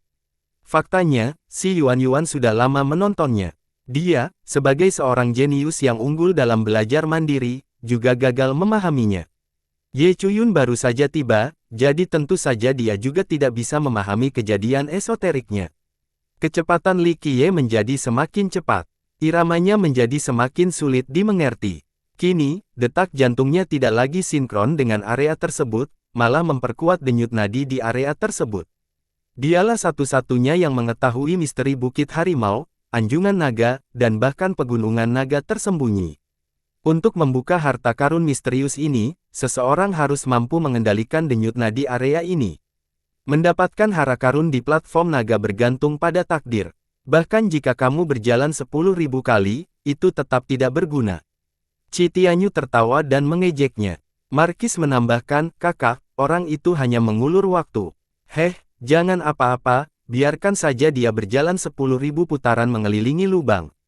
Singkatnya, tidak peduli berapa putaran yang dia lakukan, itu tidak akan mengubah situasi buruk yang dia alami. Tunggu sampai dia lelah, lalu kita akan bunuh nyawanya. Membuka. Namun sebelum si Markis menyelesaikan kalimatnya, sebuah teriakan terdengar dari Li Qiye, tidak ada yang bisa melihat dengan jelas apa yang terjadi ketika seluruh bukit dan platform mulai berguncang seolah-olah sedang terjadi gempa bumi. Ledakan. Dalam sekejap mata, cahaya keemasan muncul dari dalam gua seperti geyser atau letusan gunung berapi yang tak terhentikan. Perubahan yang tiba-tiba membuat semua orang di platform ketakutan. Banyak orang di kota suci juga merasa khawatir dan melihat ke arah orang tersebut. Apakah seseorang mendapatkan harta karun di platform naga? Seseorang dari generasi sebelumnya terkejut dan tidak nyaman setelah melihat ini. Setelah cahaya keemasan itu menghilang, sebuah harta karun dapat ditemukan di tangan Li Qiye. Dia mengambil benda yang terbang keluar dari dalam cahaya dengan kecepatan luar biasa. Harta karun ini menyerupai naga emas kecil. Itu memancarkan sinar keemasan yang menyerupai cabang pohon willow yang tampaknya memenuhi kehidupan. Sebelum semua orang dapat melihat benda apa itu, Li Qiye mengeluarkan sebuah kotak dan dengan hati-hati menyimpan harta karun itu di dalamnya. Dia mentransfer setelah melakukan itu. Di bawah bumi ini ada terlalu banyak barang bagus. Di masa lalu, Ming kuno gagal mengeringkan lahan ini. Bahkan Kaisar Abadi Tiantu yang benar-benar menakjubkan tidak dapat melakukannya setelah datang ke sini secara pribadi, apalagi orang lain. Satu-satunya hal yang membuatnya sedih adalah hanya satu harta karun yang lolos. Setiap kali harta karun itu dibuka, tidak mungkin mengambil lebih dari satu item dalam satu waktu. Dalam waktu singkat, platform menjadi sangat sunyi. Banyak orang yang mulutnya terbuka lebar dan tidak bisa langsung menutupnya. Mereka semua tercengang dengan kejadian ini. Setelah waktu yang terasa seperti selamanya, seseorang tiba-tiba terbangun dari kebingungannya dan menarik napas dalam-dalam. Bahkan saat ini, mereka tidak dapat mempercayai mata mereka sendiri. Ini terlalu mencengangkan. Seorang pakar muda menyimpulkan, ini tidak mungkin nyata. Meskipun mereka telah menyaksikannya sendiri, mereka tetap berpikir sulit dipercaya. Jenius brilian dan dewa raja yang tak terhitung banyaknya telah mencoba mendapatkan sesuatu, namun mereka semua gagal menerima sesuatu yang berharga. Pengungkapan populer tersebut menjadi bagian dari legenda generasi mendatang, namun saat ini, hal tersebut benar-benar terjadi. Legenda itu muncul di hadapan mereka dengan cara yang menakjubkan. Bai Jian menenangkan diri dan berdiam, legenda itu benar, Kaisar Abadi Suesi memperoleh benda luar biasa dari tempat ini. Sedangkan Swiftwood Marquis dan Qi Tianyu, ekspresi mereka terus berubah warna dari putih menjadi merah. Sebelumnya, mereka ingin mengambil nyawa Li Qiye, tapi sekarang, wajah mereka ditampar dengan kejam. Saya ingat seseorang ingin menyerahkan nyawa anjingnya. Setelah menyimpan kotaknya, Li Qiye dengan malas melirik ke arah si Marquis. Marquis berdiri diam. Saat ini, dia sedang menunggangi seekor harimau dan harus menjalani situasi yang sulit dan mendesak ini. Dia tidak bisa bunuh diri. Siapa yang tidak menghargai hidupnya sendiri? Tapi sekarang, jika dia menarik kembali kata-katanya, dia akan kehilangan seluruh reputasinya dan tidak akan bisa lagi menunjukkan wajahnya di bumi tandus. Ekspresi si Marquis tiba-tiba berubah jelek. Dia berdiri di sana tidak tahu apa yang harus dilakukan sementara banyak orang memperhatikan. Meskipun Qi Tianyu sangat ingin membantu adik laki-lakinya, dia juga tidak dapat membuat rencana apapun saat ini. Marquis tidak bisa menarik kembali kata-katanya di depan umum seperti ini atau dia akan kehilangan semua pujian dan disingkirkan di masa depan. Dia menempatkan gigi dan membuat keputusan sebelum perlahan berjalan menuju Li Qiye sambil dengan dingin berkata, hidupku ada di sini, ambillah jika kamu bisa. Ah, mundur sekarang, terlalu enggan untuk bunuh diri. Li Qiye meliriknya dan tersenyum. Swiftwood Marquis dengan datar berkata, yang kuat harus mati dengan cara yang pantas. Bunuh diri adalah penghinaan terhadap jiwa suku darah iblis kita. Ayo bunuh aku jika kamu bisa. Selama kamu bisa tinggal, hidupku adalah milikmu. Marquis tidak mau bunuh diri, jadi dia membuat rencana untuk membiarkan Li Qiye datang dan membunuhnya. Ye Chuyun dengan sorot dinginnya dan berkata, tidak tahu malu. Ekspresi si Marquis terus berubah warna. Namun, dia pura-pura tidak mendengarkannya, karena nyawanya terlalu berharga baginya. Kepala sekolah Ye, menurut ajaran sekolah darah murni kami, bunuh diri menyia-nyiakan hidup seseorang. Bahkan setelah masuk neraka, pelakunya akan diludahi oleh jiwa nenek-nenek moyang kita. Kami hanya memiliki orang-orang yang mati dalam pertempuran, bukan bertengkar. Qi Tianyu dengan cepat mendukung saudaranya. Ye Chuyun hanya meliriknya tanpa menjawab. Ayo, aku tidak akan menyerang, kamu bisa melakukan sesukamu. Selama kamu memiliki kemampuan, silakan ambil nyawaku. Marquis berteriak pada Li Qiye. Kata-kata seperti itu tidak diterima dengan baik oleh banyak orang. Meskipun mereka mungkin tampak heroik, siapapun dapat melihatnya. Li Qiye ini tidak jauh berbeda dengan manusia biasa. Bahkan jika dia adalah seorang yang berpikiran jahat, dia tidak akan kuat sama sekali. Di sisi lain, Sang Marquis adalah seorang ahli muda terkenal di wilayah selatan dengan kecepatan tiada taraf. Bahkan jika dia tidak menyerang dan membiarkan Li Qiye melakukan apa yang dia suka, Li Qiye tetap tidak akan bisa mengambil nyawanya. Karena Li Qiye tidak mungkin melakukan hal itu, katanya hanya terlihat heroik dan terus terang di permukaan. Dia sudah menghitung sebanyak ini. Li Qiye melihat dan menyampaikan, jadi, setelah semua itu terjadi, kamu tidak ingin mati. Baiklah, saya adalah orang yang suka menghancurkan fantasi orang lain dan menghancurkan harapan mereka. Jika kamu tidak ingin mati, aku akan membuatmu mati dalam keputusasaan yang menyiksa. Karena judulmu adalah Swiftword, ini berarti permainan pedangmu sangat cepat. Sangat baik. Li Qiye tersenyum, saya akan berdiri di depan Anda dan Anda dapat mengambil langkah pertama. Jika pedangmu lebih cepat dariku, kamu menang. Anda tidak hanya bisa menyelamatkan hidup Anda juga akan bisa mengambil nyawa saya. Pada titik ini, senyuman Li Qiye melebar seperti gelombang yang beriak. Itu berubah menjadi tawa yang bebas namun lembut. Yang lain tidak mengerti senyuman ini, tapi Ye Chuyun mengerti. Saat Li Qiye tersenyum seperti ini, itu berarti kematian. Itu adalah senyuman seorang pena, tidak peduli siapa mereka pasti akan mati tidak peduli berapa banyak penyelamat yang datang membantu mereka. Banyak orang di antara mereka yang melihatnya dengan tidak percaya. Ini mungkin hal paling gila yang pernah mereka dengar, sangat tidak masuk akal hingga mereka meragukan telinga mereka sendiri.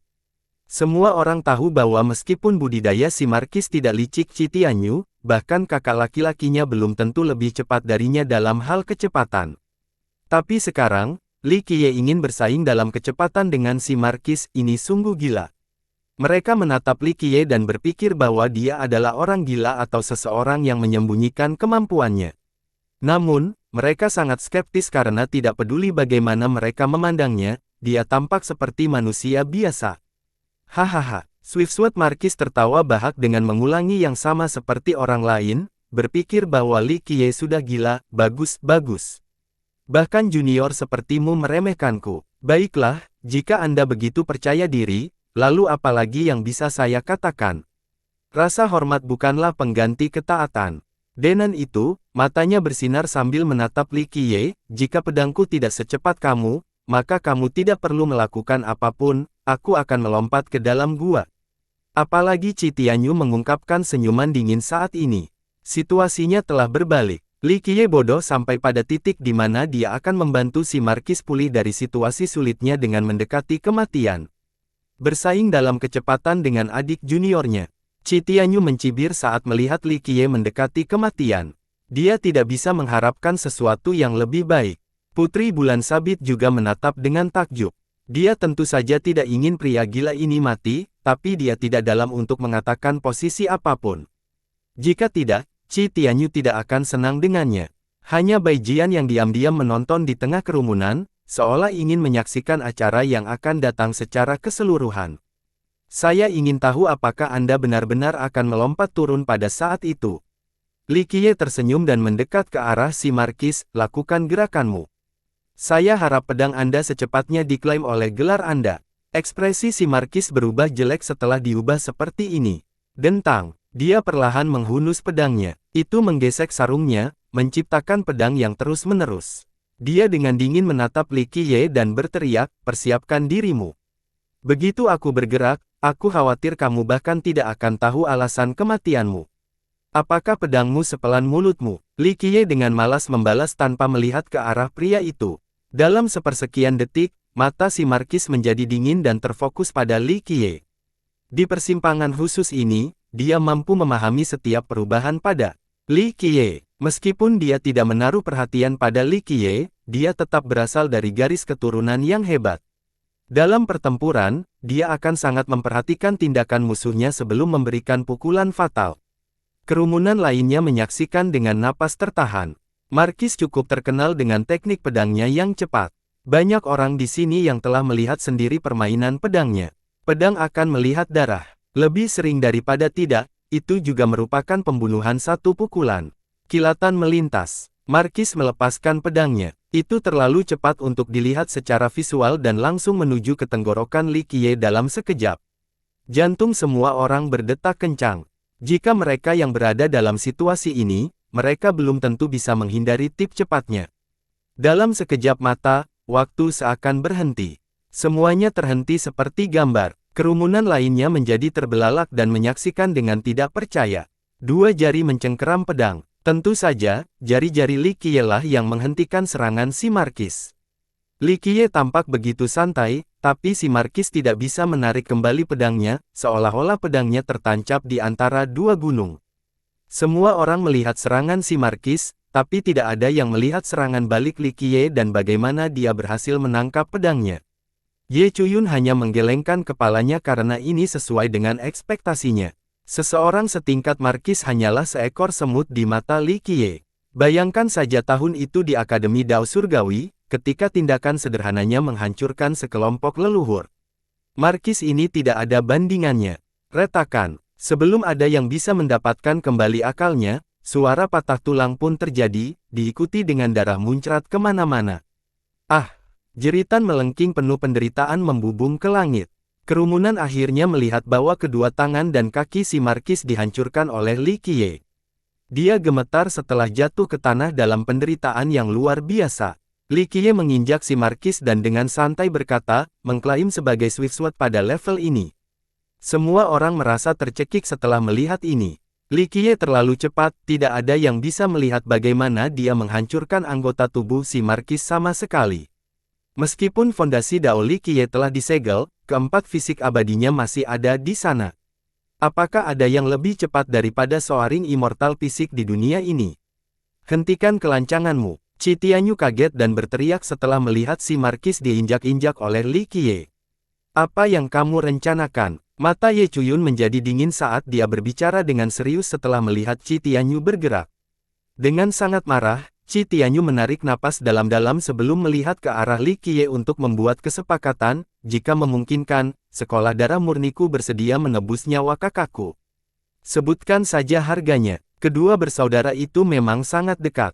Tentu saja Qi Tianyu tidak ingin melihat si Markis mati mengenaskan di tangan Li Qiye. Apa yang bisa dilakukan sekte kecil seperti sekolah darah murni untuk menggodaku? Li Qiye tersenyum dan berkata, saya menginginkan nyawanya, maka nyawanya akan saya miliki. Meminta kembali. Qi Tianyu menekankan, jika kamu mengampuni saudaraku, kamu akan mendapat ketidakseimbangan yang berlimpah, tetapi jika kamu mengakhirinya, kamu akan menjadi musuh sekolah darah murni dan suku darah iblisku. Mayoritas akan merasa gentar setelah mendengar ini.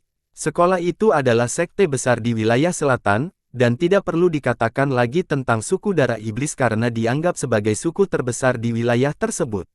Semua orang menahan napas saat ini. Pernyataan Qi Tianyu bukan sekadar ancaman kosong. Mereka semua tahu betul bahwa suku iblis selalu bersatu dengan solidaritas yang besar. Apakah kamu mengancamku? Li Qiye sambil tersenyum menekan si Markis lebih keras sebelum menjawab dengan santai, sekolah darah murni. Saya tidak peduli. Suku darah iblis. Saya juga tidak peduli. Jika kamu memprovokasiku, belum lagi dua keberadaan ini, bahkan seluruh ras darahmu akan hidup di bawah bayang-bayang ketakutan. Generasi muda di sini menjadi tercengang setelah mendengar hal tersebut. Apakah bocah ini gila? Menyinggung sekolah darah murni adalah satu hal, tapi sekarang, katanya telah mengganggu seluruh ras darah. Tidak ada tempat lain yang bisa dituju di bumi tandus jika seseorang menyinggung perlombaan darah.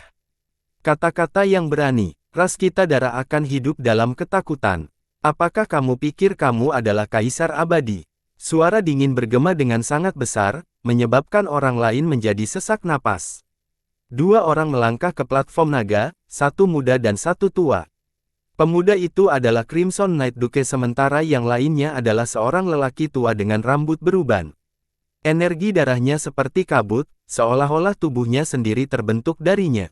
Banyak fenomena visual makhluk hidup di belakangnya yang seolah-olah sedang memuja dan memberi energi. Energi ini memungkinkan dia menghancurkan dunia ini dengan gerakan sederhana. Tidak diragukan lagi, lelaki tua ini adalah paragon era awal, yang memiliki energi darah berlimpah. Si Yuan, yang berdiri di belakang Li Qiye, terkejut melihat lelaki tua ini dan berteriak, tetua tertinggi. Para pemuda di sini segera pergi untuk menyambut lelaki tua ini karena dia adalah penatua tertinggi di malam merah. Dia selalu memimpin menara guntur dan memiliki peringkat yang luar biasa. Dengan dukungan kali ini, Sang Duke cukup percaya diri. Dia dengan angkuhnya menatap Li Qiye dan tertawa, Junior, bumi tandus bukanlah tempat bagimu untuk berbuat sesukamu. Cepat lepaskan Brother Swift Sword atau nyawamu akan hilang. Tianyu senang melihat penatua tertinggi datang secara langsung, tidak ada yang lebih baik jika dia bisa menyeret kerajaan malam merah ke perairan yang kacau ini juga. Namun, kata-kata Sang Duke masuk ke satu telinga dan keluar dari telinga yang lain. Li Qiye bahkan tidak perlu repot-repot melihat ke arah tetua tertinggi. Duke merasa terhina dan tidak bisa menahan diri. Dia berteriak, "Junior, apakah kamu mendengarkan? Berlutut dan mohon maaf segera." Retakan. Semakin banyak tulang yang patah saat terdengar melengking. Sebelum ada yang bisa melihat apapun, kaki Sang Duke hancur oleh tendangan Li Qiye.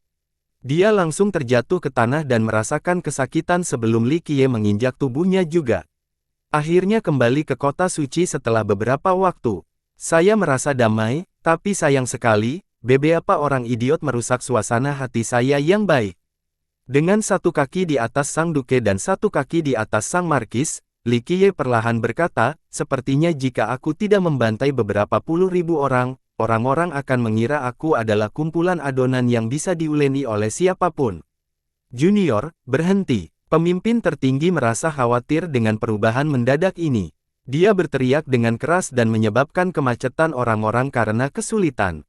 "Oh, yang tua akhirnya ingin melindungi anak-anak kecil ini." Li Qiye melirik ke arah yang lebih tua. Dia masih acuh tak acuh seolah itu bukan masalah besar. Penatua itu mengambil satu langkah ke depan dan energi darahnya melonjak seperti gelombang pasang, mampu menelan seluruh bukit dan platform. Dalam sekejap mata, aura melonjak dengan momentum pemetikan bintang. Aura yang meletus dari tetua menyebabkan semua orang di sini gemetar. Mereka harus mundur beberapa langkah. Ye Chuyun hadir setelah melihat sikap agresif itu. Dia juga mengambil satu langkah ke depan. Bunga teratai murni melayang ke langit dan mencapai 9 benua.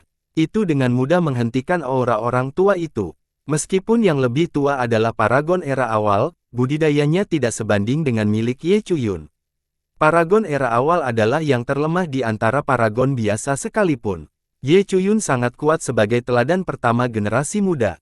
Kelompok Tianyu tidak bisa dibandingkan dengannya sama sekali. Dia memiliki kekuatan untuk melawan paragon dari generasi sebelumnya. Keterlibatannya menyebabkan ekspresi orang tua itu berubah. Namun, dia tidak takut saat dia berbicara dengan dingin, "Kepala sekolah Ye, saya menghormati Anda sebagai pemimpin sekolah. Namun, masalah ini melibatkan seluruh malam merah tua kita. Jika kamu memilih untuk melindungi orang biadab yang menyakiti murid kita, maka itu sama saja dengan menjadi musuh kita." Kebanyakan orang merasa takut setelah mendengar ini. Banyak penguasa dan master sekte tidak ingin memusuhi kerajaan malam merah. Sangat tidak bijaksana memprovokasi garis keturunan dengan dua kaisar. Ye Chuyun dengan tenang menyatakan, "Gengsiku tidak pantas untuk ditanyakan oleh orang tua sepertimu." Meskipun sifatnya lembut, setiap kata-katanya sama beratnya dengan gunung Tai yang tak tergoyahkan. Bagaimanapun juga, dia adalah seorang virtues paragon yang luar biasa dan menguasai suatu negara. Aktingnya sebagai wanita berbudi luhur di sekitar Li Qiye bukan berarti dia lemah. Dia hanya diam rendah hati, tapi begitu dia siap untuk pergi, aura kerajaan seorang penguasa dan kekuatan teladan akan terlihat jelas. Tidak hanya penonton yang tercengang, tetapi bahkan sesepuh pun terkejut setelah mendengarnya. Kalimat ini membawa pukulan yang cukup berat. Generasi muda merasa bahwa dia bahkan lebih tinggi dari yang mereka kira sebelumnya, layak untuk dikagumi. Sebelumnya, karena sifatnya yang rendah hati, anak-anak muda di tanah tandus, terutama mereka yang berasal dari garis keturunan besar seperti sekolah darah murni, telah melupakan status dan tingkat kultivasinya. Mereka merasa berada pada level dan generasi yang sama dengannya. Tapi sekarang, dia menunjukkan penghinaan terhadap penatua tertinggi malam merah dan menunjukkan kekuatannya adalah kebangkitan yang kasar bagi mereka. Faktanya adalah dia jauh di atas mereka. Tiba-tiba si tetua menjadi cemberut. Ye Chuyun memang berada di atasnya dalam hal kultivasi. Walaupun kerajaan mereka mempunyai dua kaisar, aliran teratai murni juga mempunyai hukum kaisar. Dalam konfrontasi langsung, dia bukanlah tandingannya tanpa senjata kekaisaran. Penatua itu dengan serius berkata, "Kepala sekolah Ye, saya akui bahwa Anda memang lebih kuat dari saya. Namun, ada orang yang tidak akan pernah bisa Anda provokasi. Saya bisa memaafkan junior itu karena telah menyakiti murid-murid saya. Namun, aku berada di bawah perintah Dewa Badai Leluhur untuk membawa kembali murid-murid Kerajaan Malam Merah. Dengan itu, dia menjadi lebih tegas dan agresif. Pikirkan lagi jika kamu ingin menentang Crimson Knight-ku. Dewa Badai, generasi muda semua terkesiap setelah mendengar judul ini. Si Yuan juga terkejut. Jika Dewa Badai memerintahkannya untuk kembali, maka tidak ada yang bisa melawannya. Semua orang di sini benar-benar kehabisan kata-kata. Bahkan kelompok Bai Jian pun penuh ketakutan. Dewa Badai memang merupakan sebuah gelar yang menakutkan di benak para penghuni bumi tandus. Dia adalah nenek moyang dari Crimson Knight dan dikabarkan sangat kuat. Bahkan jika dia tidak muncul, dia masih menjadi ancaman besar bagi wilayah tersebut. Namanya adalah Feng Piaoluo, putri kedua Kaisar Abadi Chen Sui. Dia tetap menggunakan nama gadis ibunya dan merupakan orang yang sangat sombong. Kata-katanya adalah hukum di Crimson Knight, tidak banyak yang berani melawannya. Sementara gelar Dewa Badai membuat takut semua orang, Li Qiye tersenyum dan berkata pada Ye Chuyun, "Chuyun, kembalilah. Anda tidak boleh keluar untuk membela saya, jangan sampai orang mengatakan bahwa saya adalah seseorang yang hanya bisa bersembunyi di balik wanita." Dia tidak mempertanyakan permintaannya dan segera kembali berdiri diam di belakangnya. Mata Chu Tianyu memerah karena cemburu setelah melihat Ye Chuyun begitu patuh terhadap Li Qiye. Giginya hampir patah karena dia mengatupkannya begitu keras. Dia tidak mengerti pesona macam apa yang dimiliki Li Qiye hingga membuatnya menurutinya seperti ini. Setelah Ye Chuyun mundur, tetua tertinggi menatap Li Qiye dan meninggikan suaranya, "Junior, lepaskan murid-muridku dan aku akan mengampuni dosa ketidaktahuanmu. Jadi aku harus berterima kasih padamu." Li Qiye tersenyum sambil menjaga kakinya tetap di atas tubuh-tubuh itu. Pada saat ini, sang duke tidak dapat lagi menahan rasa sakit dan berteriak, "Elder, selamatkan aku. Junior, biarkan muridku pergi dan serahkan si Yuan, lalu aku akan berpura-pura tidak terjadi apa-apa hari ini." Sikap tetua tertinggi pada saat ini. Karena Ye Chuyun bersedia mendukung Li Qiye, dia tidak ingin melawannya sepenuhnya. Li Qiye tersenyum dan perlahan bertanya, "Bagaimana jika tidak?" Tetua itu menjadi dingin dan mengungkapkan niat membunuh. Dia dengan penuh rasa kagum menyatakan, "Junior, kamu tidak tahu betapa besarnya langit dan bumi, tidak ada yang berani melanggar perintah Dewa Badai.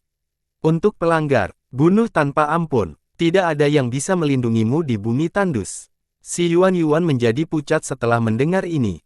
Dia berasal dari Kerajaan Malam Merah dan tahu bahwa otoritas Dewa Badai tidak dapat dihubungi.